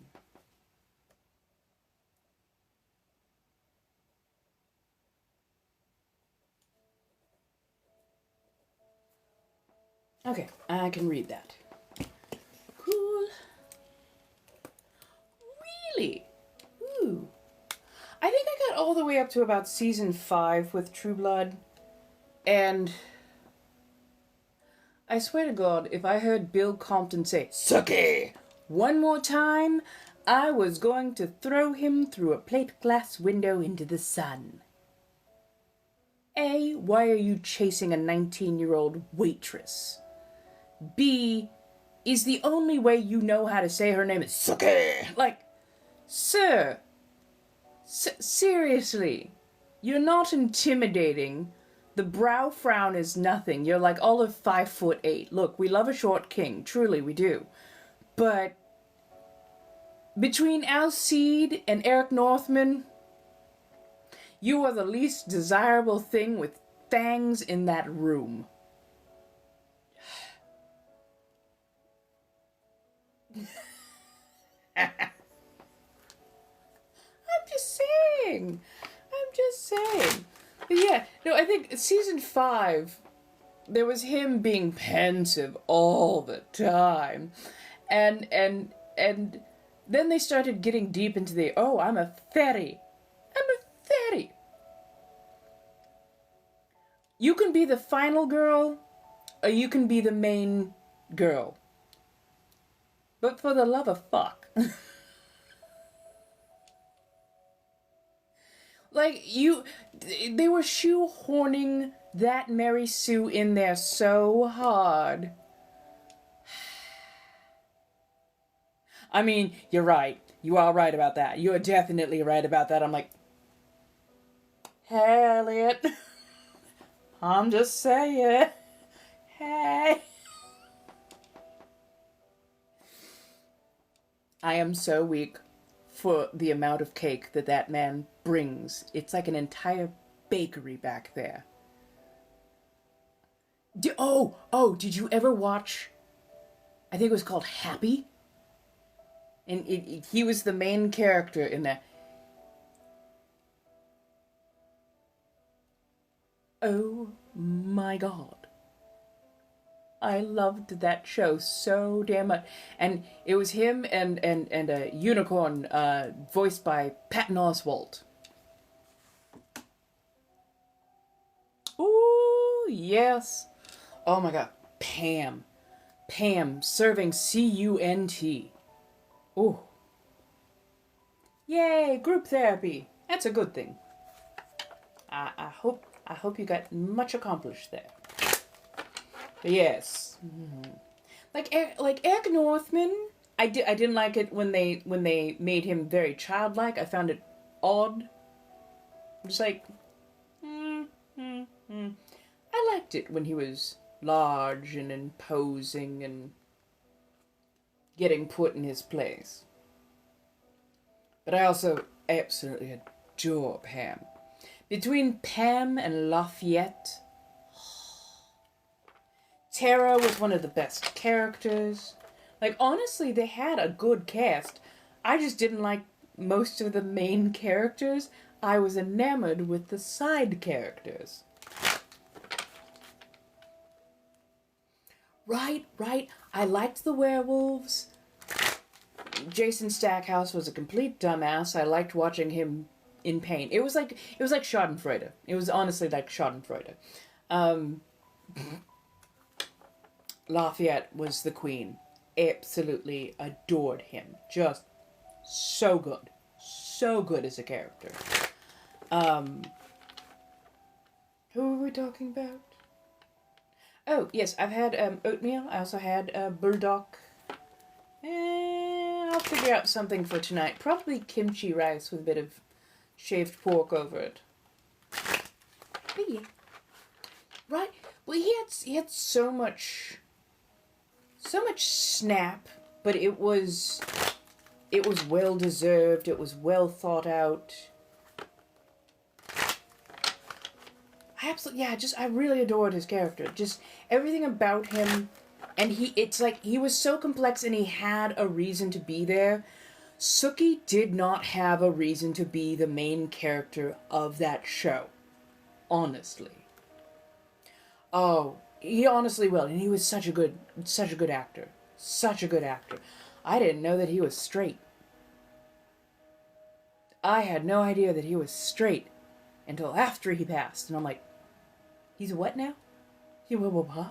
What? He was so fantastic. Yes. bulldog is it's much like you know, top ramen. Usually, yes, yes. No, I was surprised too. I was incredibly surprised too.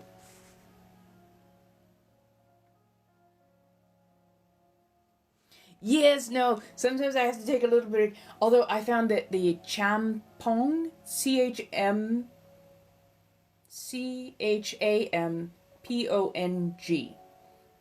that's another really good one.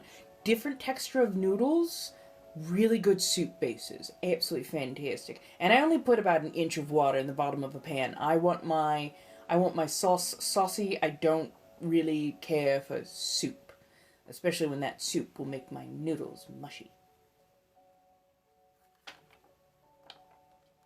Yes, this is a candle to help get the money flowing, get the money going, getting it where it needs to go, especially when I'm using specific sites. Because I would like to have an even larger presence in those places. And I would like to attract the right subscribers, if you know what I mean.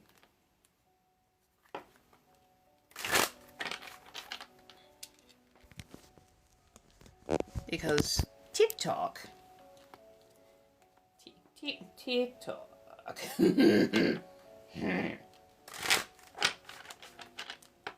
yes, it is much more for the diversity of my streams to be successful. But yes, manifestation oil, wild pagan nights,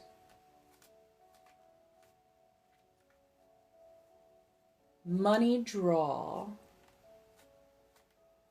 Then I think I added a little bit of cinnamon and a few other things. So, yeah. Hello. Welcome on in. Thank you so much for getting me up to the 15K. I do appreciate that. And thank you so much for the gifting, for the support, for the likes, the loves. Especially with everything going on. I know it's a very stressful time. Everybody's kind of clenched. Actually, I'm going to pop the fangs. Because I do still have a few bites worth of bulldog left. So.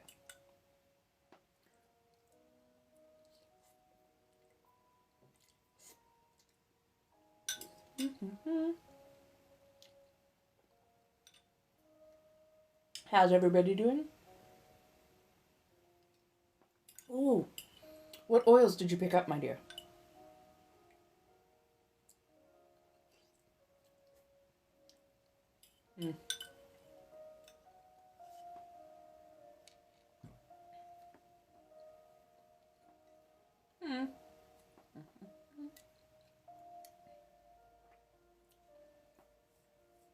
Ooh, sorry. Elbow itch.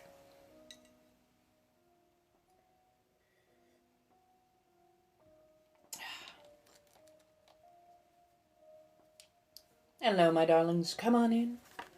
Got tarot cards on tap. We've got the candle going.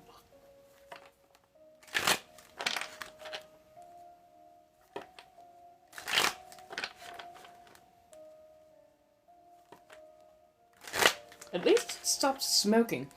For a while, it was throwing off just a metric ton of smoke.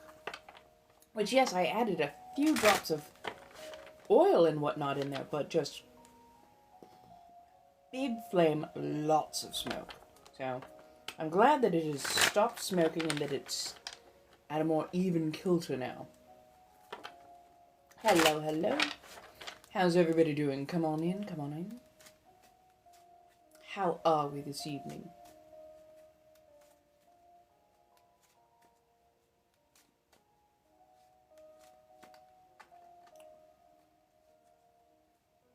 If we get to 20K, I will do the next community pull as far as the cards go. I don't know why this... Oh! Oh! Give me half a second. Let me see if I can... I get that... Can I make it smaller? It'd be great if I could shrink the size of that board just to be a little less invasive, a little less intrusive. Ah, Scarlett, my dear, how are you doing? Come in, come in, come in.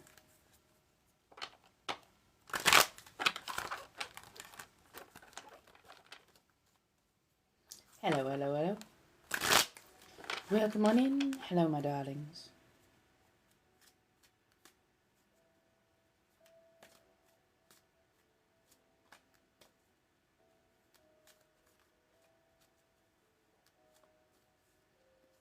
Cards are at the ready. We've got Shadowscape and, of course, Steampunk as usual. I don't know why, but my other cards have been very quiet now for such a long time.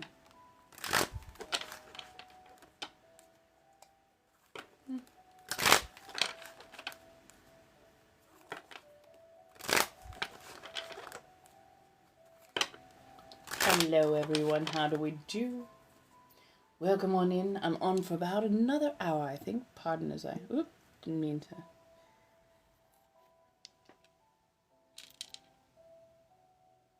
Oh, that's right. I have training tonight. I have training tonight.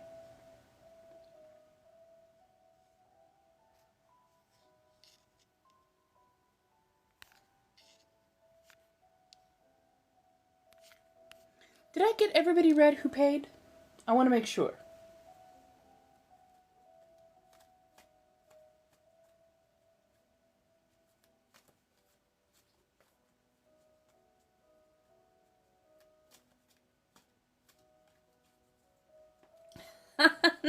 No. Other way around. Basically, I'm taking a digital class to help market myself better, to help engage the audience better in order to help, you know, get the right people here and build the right niche. Ah! 2-card read. Yay! We'll get that pulled. Now, would you like Shadowscape for the person who just paid, or would you like Steampunk? Which one? This one's a little bit more straightforward. This one's a little bit more happy-go-lucky. Oh yes, absolutely. Did you want to do Steampunk or did you want to do Shadowscape? Depends on how harsh a truth you want. Fair enough.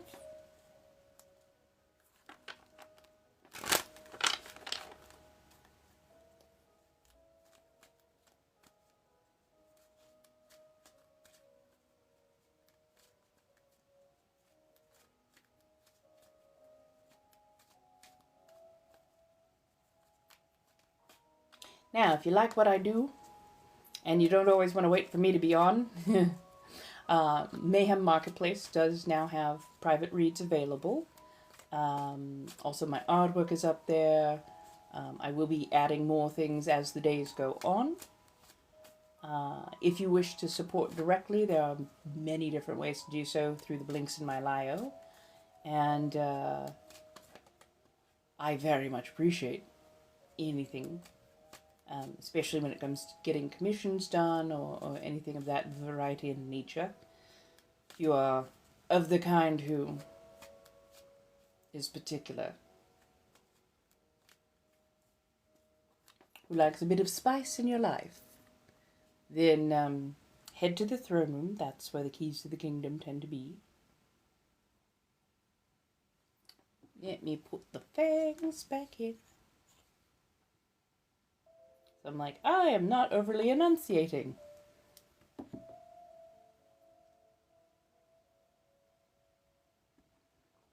Is it odd that I notice my speech pattern more when I am not wearing the fangs versus wearing the fangs? I feel like I'm actually speaking the way I'm meant to.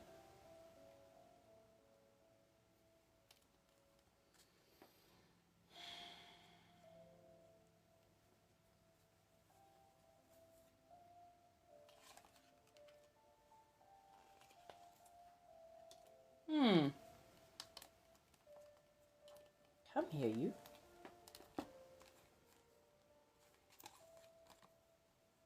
Yep, nope, they are supposed to be like that. Queen of Wands reversed. Hierophant reversed.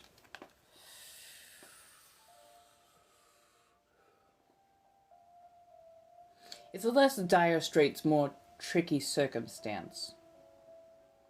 Queen of Wands usually likes to get the party running, you know, get the caterers over here, get these people over here, get, you know, things squared away, get everything humming and running. She keeps a tidy house in good order. But in the reverse, it feels like the house has gotten far more chaotic, messy. Things are out of sort and out of place. Not where things should be.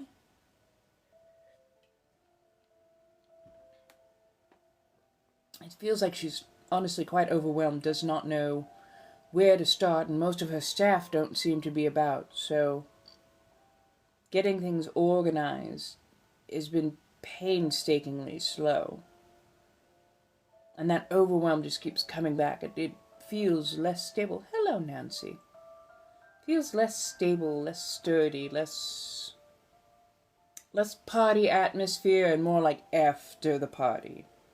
All the deflated balloons, all of the streamers everywhere, the floor is a mess.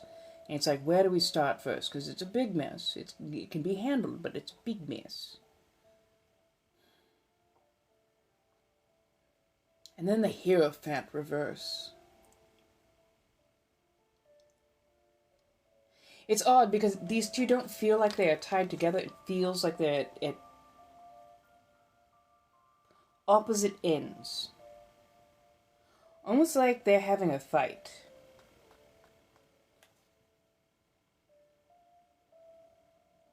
I'm just getting the vision of just this grumpy old man who thinks he knows everything. Oh, yeah, back in my day, things should be this way, things should be that. Telling everybody how things should be, because he's learned, he knows more. Telling everybody how things should be, and yet doing nothing to actually help put those things in order. Ooh, maybe that's why she's feeling in a tizzy. Feels like the learned is giving a lot of information, doing a lot of talking. Lot of talking. But is not actually being helpful in any variety of sense.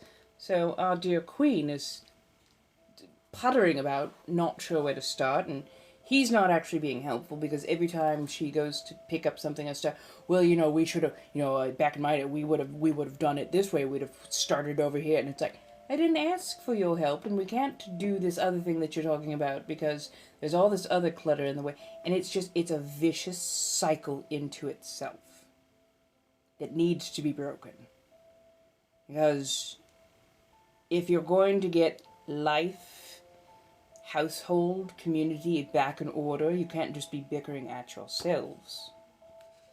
Oh, let's get a clarifier. Knight of Pentacles, also in reverse.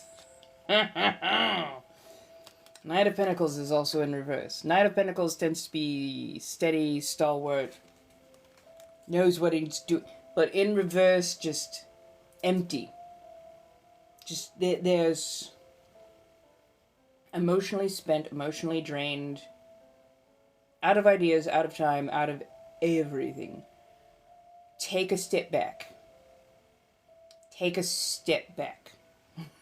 Take a big step back. Whatever you keep trying to do, you're running yourself ragged and in circles, and you're burning more energy without replacing any of it. Because nothing's actually getting done. You're not making any sort of demonstrable progression in your situation. Take a step back, definitely communicate that everybody needs to leave you alone.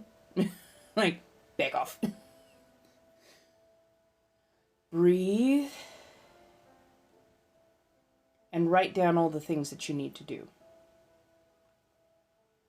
Take care of the thing that can be taken care of fastest. If it's a phone call, do the phone call.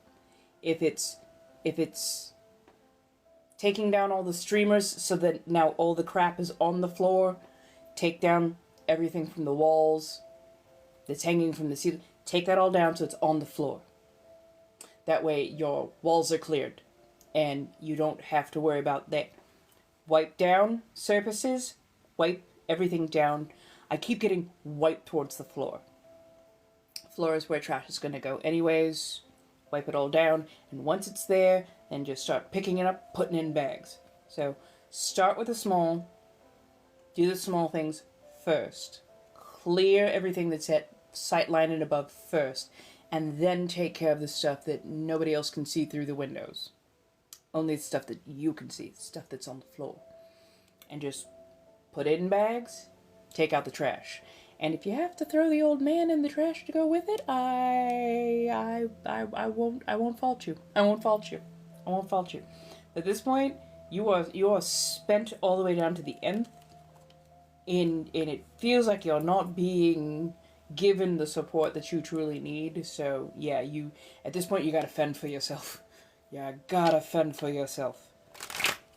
And that's about the only way you're going to be able to get the mess cleared up. And once you start actually seeing that forward progress, you'll be able to breathe a little bit easier. And at least you'll feel a little bit less like you're being judged. Because right now it feels like everybody's kind of walking by going, oh, well, that was a banger. So, yes. It's a lot, but you can do it. Just take stock as best you can. You're welcome, darling.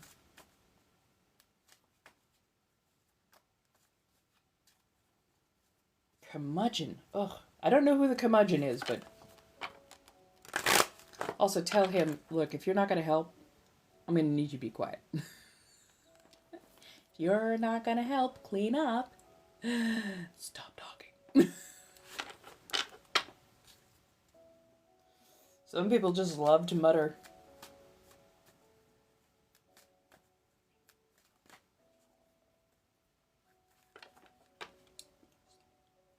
Tell me I'm wrong. Tell me I'm wrong. There's always got to be that person who wants to sit there and run mouth and whatnot, and you're like, I don't need just shush. Right. That part. Like, if you want to mutter, go mutter out in the garage. If you want to run mouth while I'm cleaning up, go outside. Go mow the yard.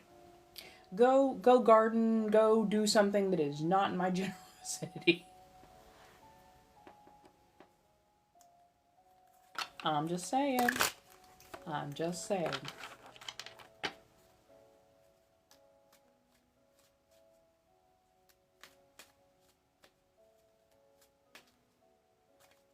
Hello, my darlings. Thank you. Welcome. Come on in.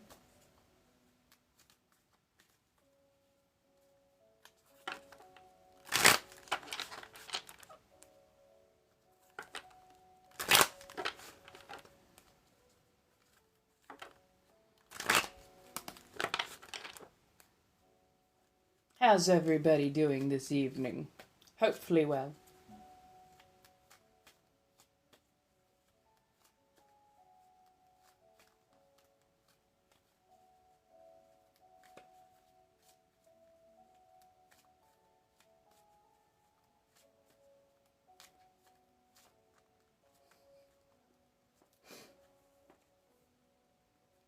Honest is all I can do.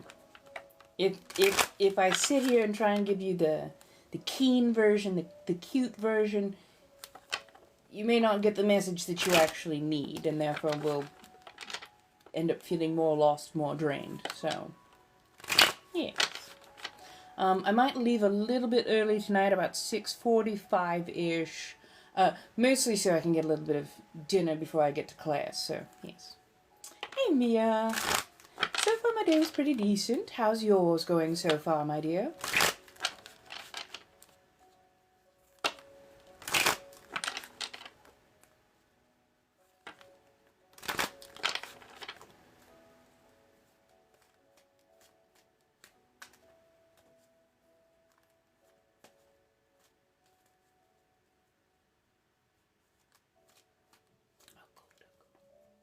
Oh, so let's see. Oh, what did I do? So the class that I took just recently was how to organize, how to get everything kind of put in order, how to schedule things out, taking days off, which days, like basically figuring out a day that you do all of your batch filming for like say for tarot cards. If you're gonna do a daily read, do a bunch of them all at once, do a week's worth all at once. Film stuff on one day. That way you can sit and edit for the next couple of days and be able to put out good content, and you're not having to get dressed up, get in the mindset, get into character, day after day after day after day, and wear yourself thin in that particular variety. It's like, okay, here's, have yourself a schedule for when you're going to go live. Let everybody know when you're going to be going live. I still need to figure out a good way to advertise, as it were. I'm hoping that there's going to be a class offered soon for that, because that's, I think, where I tend to have the most difficulty is figuring out how to advertise effectively, because I'm doing everything myself. And I'm good at a lot of things. I'm good at being the face. I'm good at being the personality that shows up. I sometimes suffer from being my own worst enemy and just going, I don't know if I can hype myself up to other people. I don't know if I can put myself out like that to other people. And then somebody looked at me and went,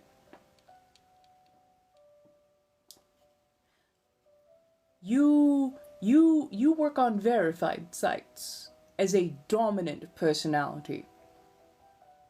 Why are you being a little bitch? Like, firstly, thank you. Secondly, thank you. It's one of those, I'm gonna need you to turn your volume down. Fuck. But no, they were very right in a very particular sense, in that if I'm not going to advocate for myself, if I'm not going to be loud, if I'm not going to put myself out there, how's anybody going to find me? And if I'm stuck on everything that's going wrong, how am I ever going to hype people up for the fun stuff that I'm doing right? So, yeah. Yeah. But yes, there's definitely some new things that I'd like to get lined up and get started. And honestly, I'd love to get some of my tech replaced. There's something called a stream deck. I'm still trying to learn the technology. Honestly, if I have some streamer friends out there, especially any that are like nearby or close to me, I would love to pick your brain or even watch you do the things you do behind the scenes. Because that's my whole thing. I'm a visual learner. You can tell me a lot of things. I can read things in black and white and gain a good amount of knowledge from it. But I need a visual component to things to really help solidify it in my brain as to how to get things done better. Like, I've got better lighting now, not because I got new lights or anything like that. I just learned it is better to place the lights in certain areas using certain tones and facing a particular direction. Now, it's of course going to be lighter and lighter outside, so I've got to figure out how to...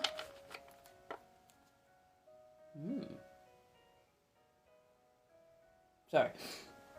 So I've got to figure out how to place myself and in good ways that, you've got good background and whatnot going on.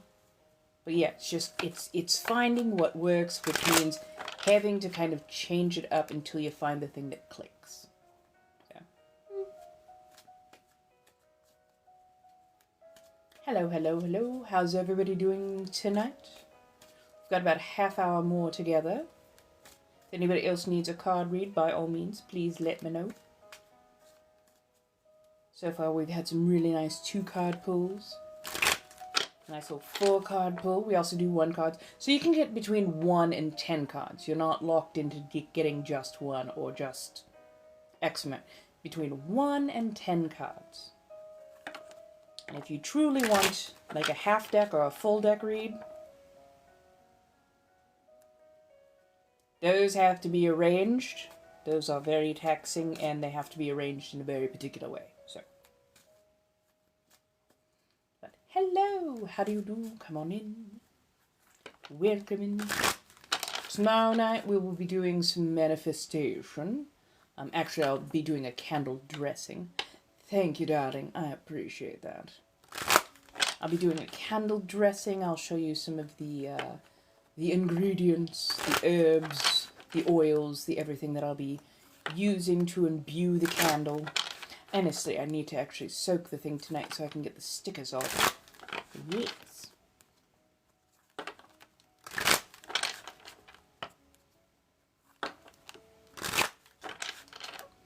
How's everybody doing? Come on in.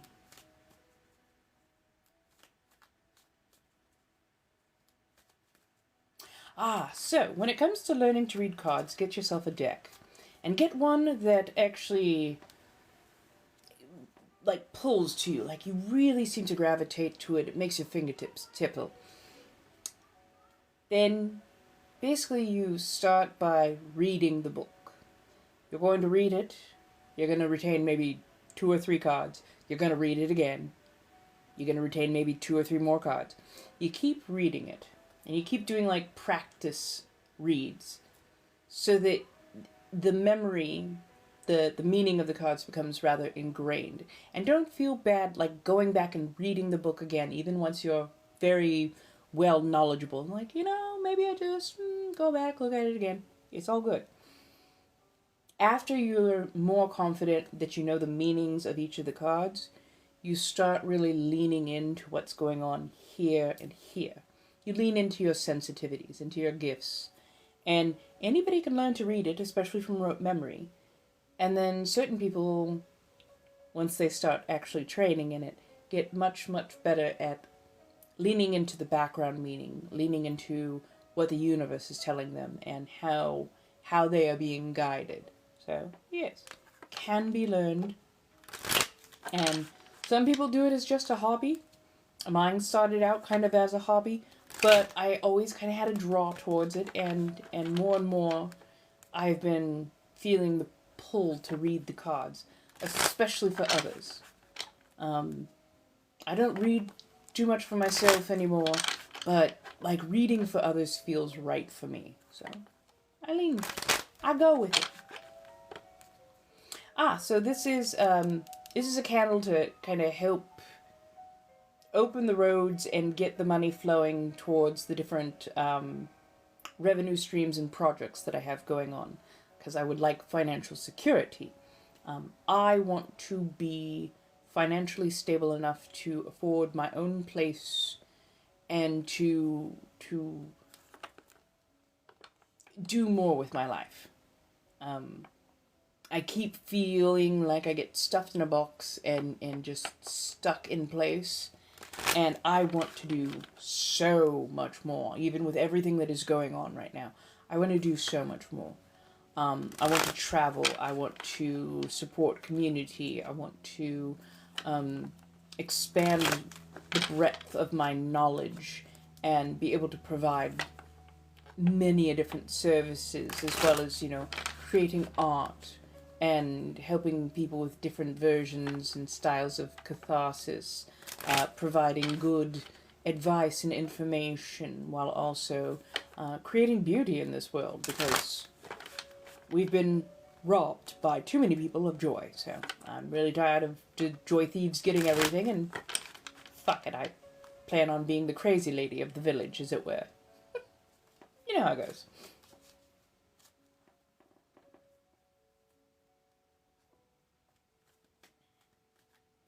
Hello, hello, hello.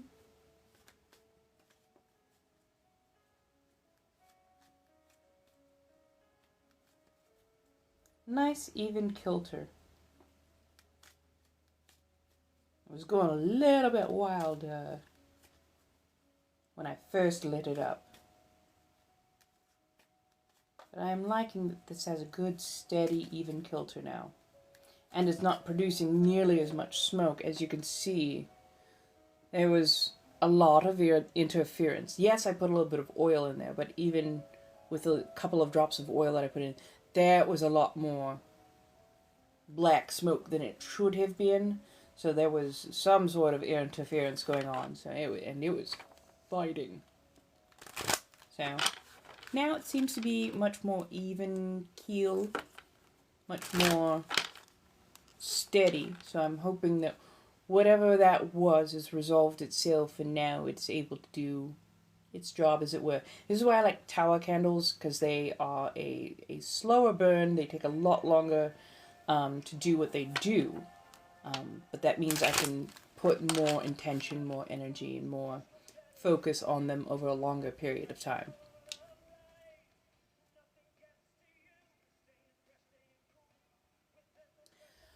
Oh, goodness. Can you give me the exact the exact name? TikTok has been absolute. A lot of creators have been dealing with this lately, where a lot of their content is getting stolen, and TikTok does nothing about it. As well as, yeah, I'm sorry that people are showing up and doing that. 'Cause, yeah. We also had a couple of trolls last week who were just insistent on doing particular things. So, yeah. And this platform, I mean, this platform has been having trouble for a good long while, but especially more recently, it has been incredibly noticeable that they are doing next to nothing when creators are like, hey, the...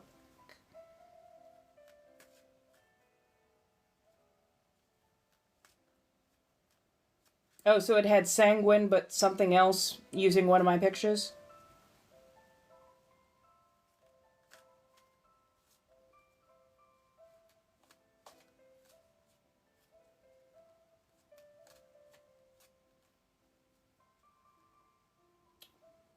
Of course it did.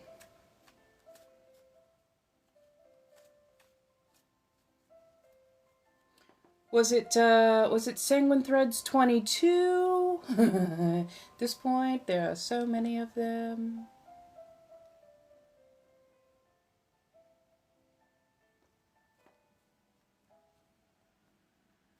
If you could DM me, just let me know what their exact @ is, and I'll add that to my list to yell at TikTok about. Honestly, I should start bombarding them just every day. Just, hey, have you taken care of these people? Hey, have you taken care of these people? Hey, have you just hammer them? Because it's ridiculous. It's ridiculous that they allow, not just me, but like, yeah, that person apparently has been an absolute menace lately. And it's so aggravating. It is so aggravating in a particular way, because it's like your TikTok has openly been harming me and creators like me for ages. But then they allow our scam artists to run around grabbing our content, and they do nothing about it.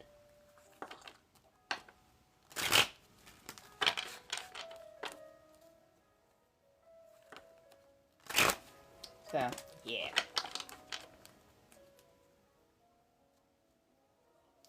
Oh, I know, and that's the whole thing, though, is like they've been stealing my content, and like now I'm putting more stuff on my content, so you know if it's actually me or not me. But like, TikTok doesn't do shit about it, and it's so aggravating. So definitely feel free to, report them, block them, do all the things you gotta do. But, yeah.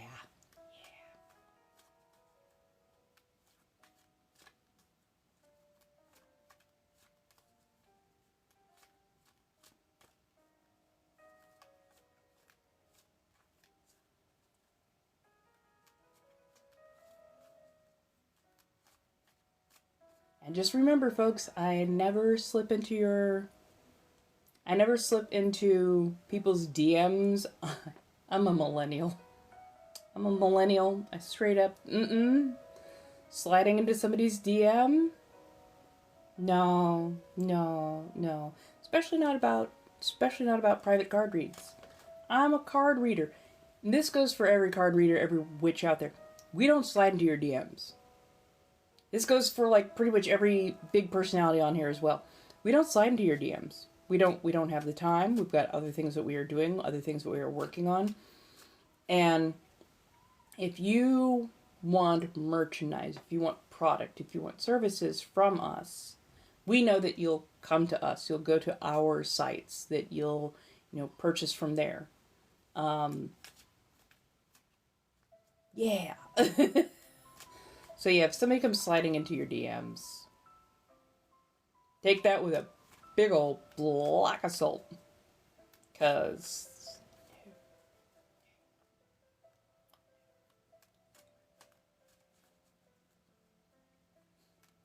Thank you, darling.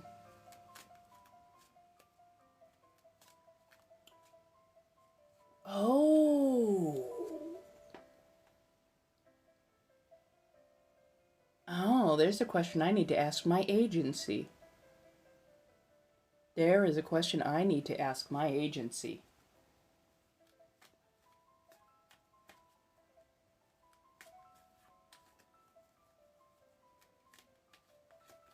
Actually, let me write that down.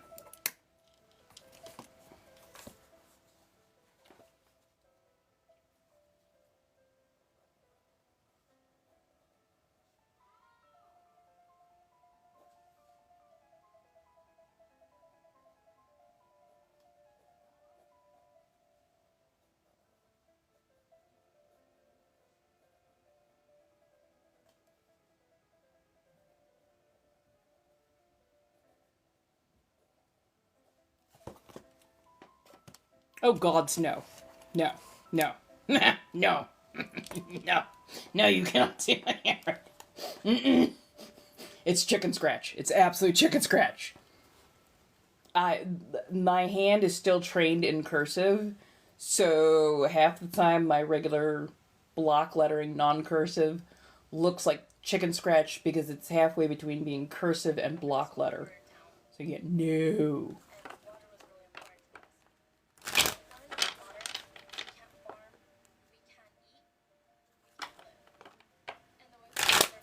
My family was my biggest abuser. They were my first bullies, and I have no contact with them for a reason, so. Oh, no. No, it's chicken scratch. It's chicken scratch. Now, if I put in time and effort, it looks okay, but no. I write with just my hand. People with, like, really good script actually write with their entire arm, so you'll see, like, their whole arm move. Me, I'm just like, my hand is planted and I'm like, nah, nah, nah, nah, nah. The fingers are moving. Move my hand over. Nah, nah, nah. No. It's not the worst handwriting. It's honestly not the worst handwriting, but it's not pretty. It's functional for me, but it's not pretty. The fact that anybody thinks I mean, nowadays, a lot of people apparently cannot write in cursive, which I find wild. We got cursive hammered into us that we would need it in order to communicate, in order to, write letters, in order to do all those things. But yeah, like, a lot of people apparently cannot write in cursive.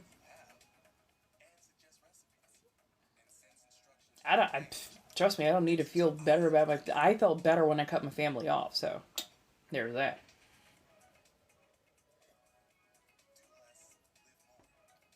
Really? I don't teach it anymore in school? That's a little wild. You can still pick it up. You can honestly still pick it up. It takes practice. Like, that is always been the thing. And I stopped practicing it in, well, about a decade ago. Once I got my second degree. Because you had to write notes. There was a lot of shorthand going on and whatnot. So yeah, like, I practiced it for a good long while. I got decent at it. But yeah, like, I never had that perfectly flowing script. And it's because even back in the 80s and 90s when we were learning to do cursive and whatnot, they weren't really, like, teaching it. They were teaching it enough that we could do it, but they weren't teaching us how to refine it and how to make it nice, how to make it pretty. So I have functional cursive, but like it takes a lot of concentration for me to really write in a nice manner when it comes to cursive. And honestly, God, it's been so long. I kind of wonder if I can still write in cursive. Right, we don't teach grammar, we don't teach cursive. There's a lot of shit we don't teach anymore, and it's kind of sad. I'm sorry, I suddenly was like, can I?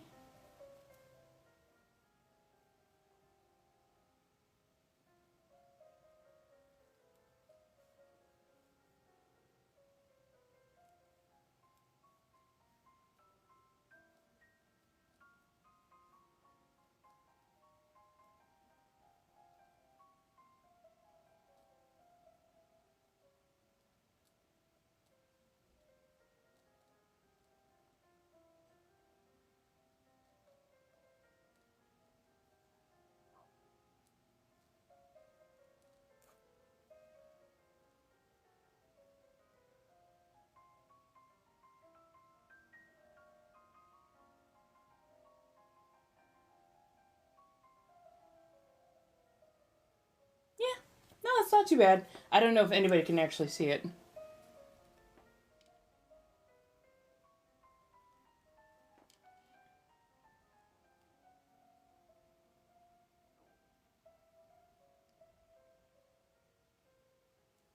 So that's lowercase alphabet. Oh yeah. Well, not only were they, I mean, the word sinister used to mean left, like left-leaning, left-handed. Sinister. And like, I think well into the 50s and 60s, and possibly even beyond that, left-handed students, they either had their hand tied to the desk, they would have to sit on their hand. Some people got literal corporal punishment for using their left hand as their main hand. Like, a lot of people became ambidextrous just to avoid a beating. So, yeah, like, I think it's something like 10% of the population is left-handed by nature. Possibly a little bit more. But yeah, for the longest time, they thought it was only 2% of people were left-handed. And then when they stopped persecuting people for being left-handed, it jumped to about 10% of the population, with some overlap in the ambidextrous of being about another 10% or so of people. And some people were forced ambidextrous, some people were naturally ambidextrous, and then the dominant hand tends to be the right hand. For me, fine motor skills, right hand, but like gross motor skill strength, left hand. So yeah, it's wild.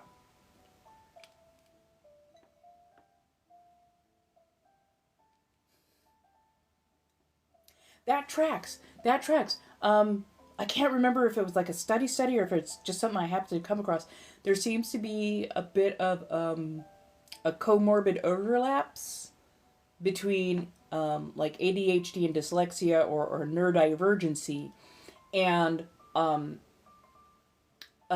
ambidextrous.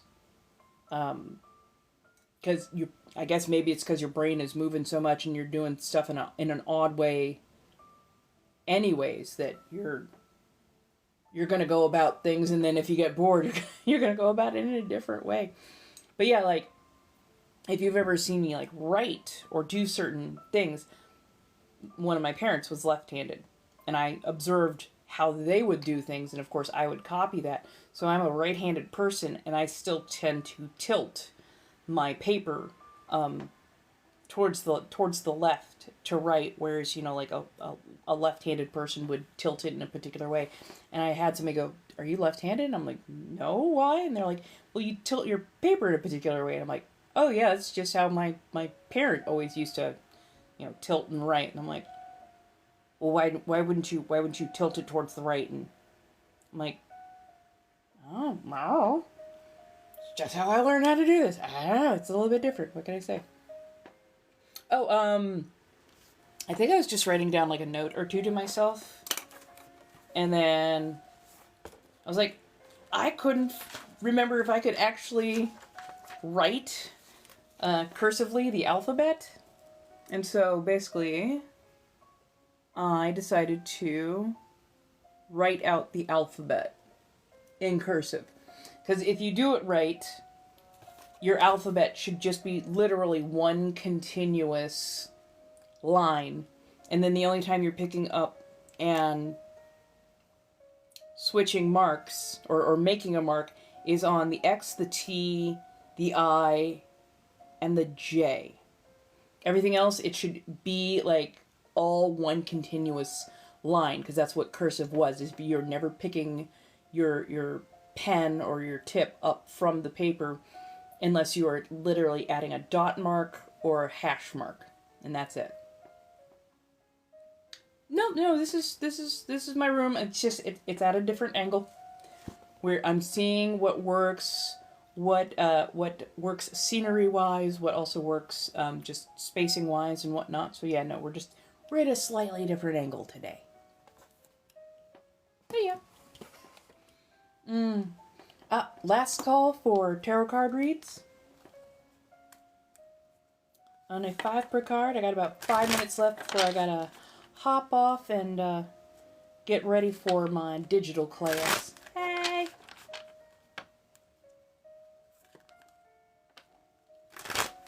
Nice. Oh, I love that. I love that. Yeah, like, with dyslexia, I think I heard from dyslexic people, block letters, standard non-cursive writing, block letters, can be difficult because a lot of them look very, very similar, and the brain has a little bit of a propensity to want to change their positions and whatnot. But yeah, when you're writing cursive, each letter looks so different, it's a little bit easier to keep it in your head. I still switch letters sometimes, but that's because I'm not the best speller, and sometimes I will accidentally transpose a couple of letters because my brain goes, yeah, this is, no, wait, no, that's not how that's spelled. Shit! So, yeah. Yes, I will be.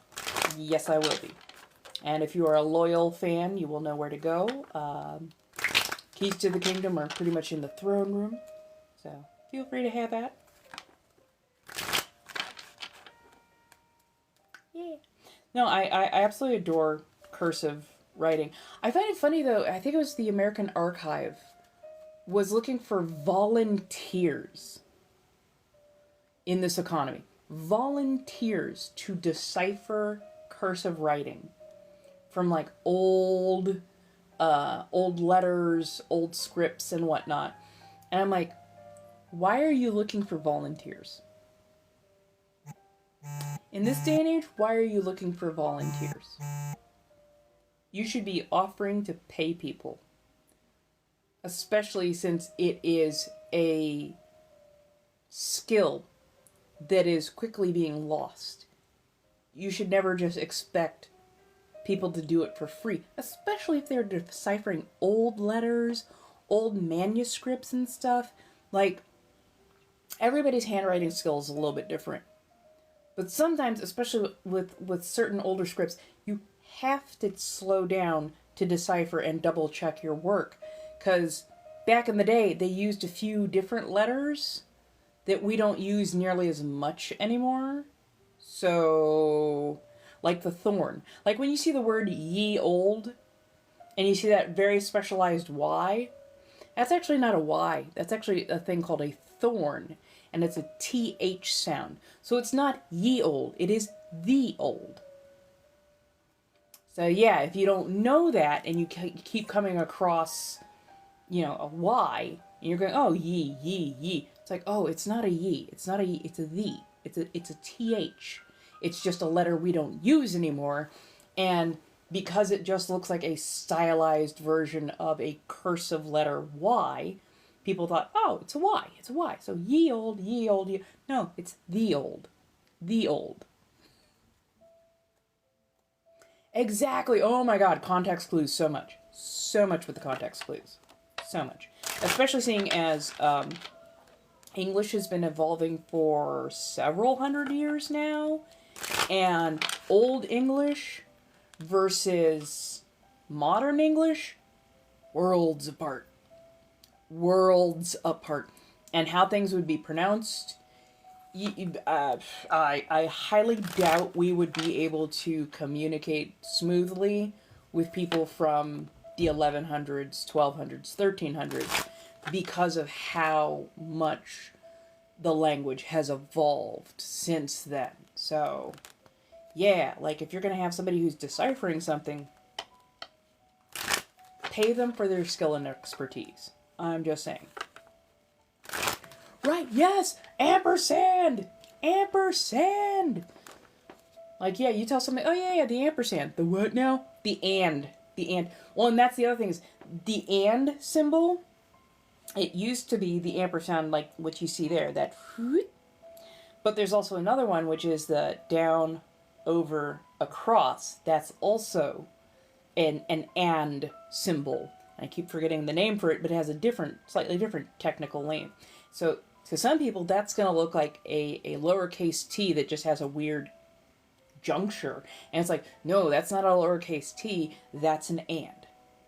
So yeah, different little marks are going to mean certain things, and you're going to need a person who has either access to that training or access to, that particular knowledge,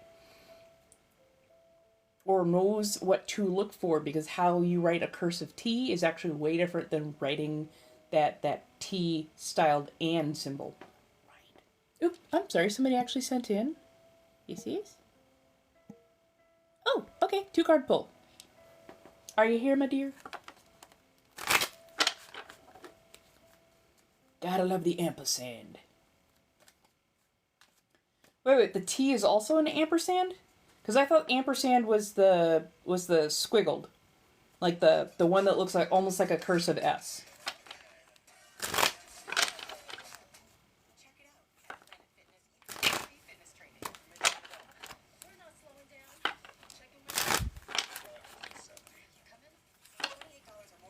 Oh, okay. Huh.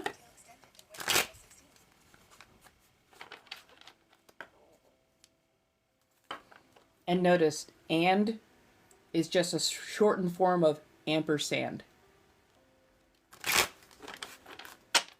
And percent. I want to say that it's a longer, it's basically an abbreviation for a longer word that's like Latin. that just means, and here we go, and more information.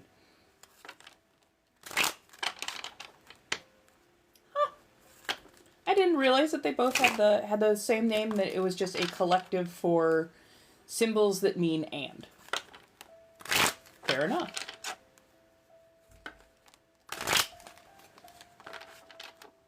I just got yeah. Is Rebecca here? Sorry, got to talking.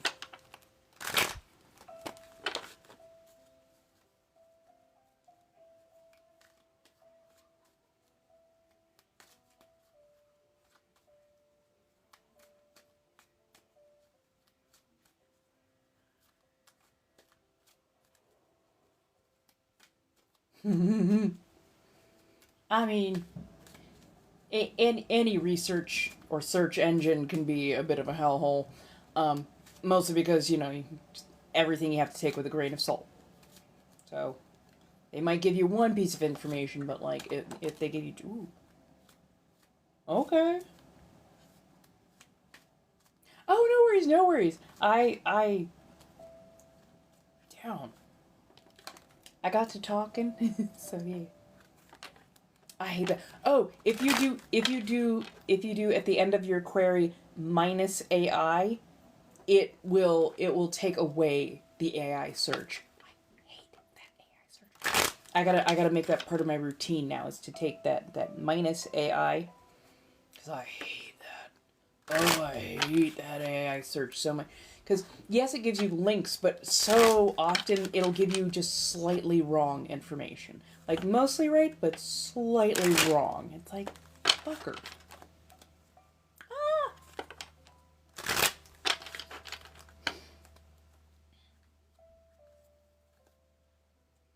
I think I only use it now to like check my word spelling, and occasionally when I just need a real quick, and it's like, -AI, -AI.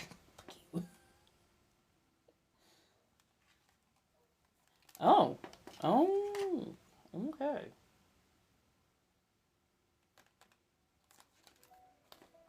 Oh, thank you. I think it's working. So, Ace of Swords and the Unalive card, which, don't worry, it's not that bad. Oh, thank you so much for the donut. I appreciate that. Let's see. So, Ace of Swords is opening new lines of communication, finding new ways to express oneself. Kind of cutting away the things that do not need to be or do not serve, so that you are more clearly heard, especially if you're beginning a new venture, new foray. I know, big words, big words. And then it is paired with the Unalive, which people get freaked out about that card because we're taught to think of in a very particular manner as, oh my god, this is the worst thing ever. It's a transition card. It's telling you that there's a big change coming. One where, you may have to put down... Oh, have a good one, darling. You may have to put, some of the things that don't serve you by the wayside. You may have to cut ties with certain people, certain places that are just, they're not serving your voice. They're keeping you dampened and unable to be clear and well recognized.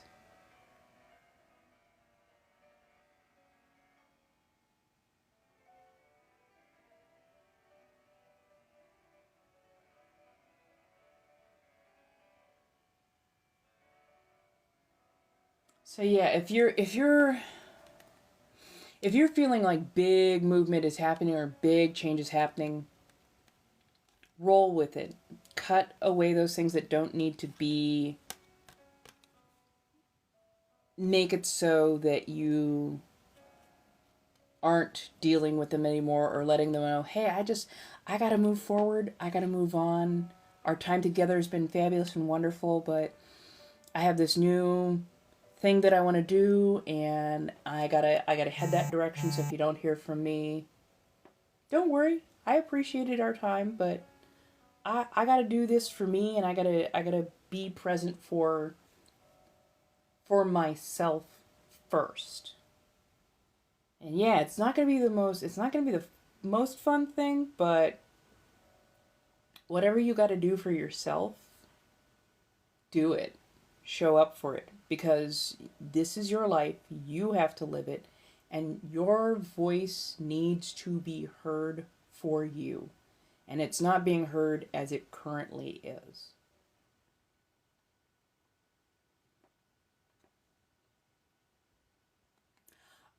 If you go over, I think you have to sign up for an account, but then you should be able to follow me in that way. Yeah. Yeah, big changes. If you gotta swing a sword. You know, let people know where you are, what you're gonna do, what you're gonna be. But if they are not something that is conducive to what you do and how you function, then it's gotta go. And yeah, it sucks, but you know, mourn the passing of an era, but welcome what new things come of it. You're welcome, my dear. Hello, hello. I'm gonna head out because I've gotta get to training.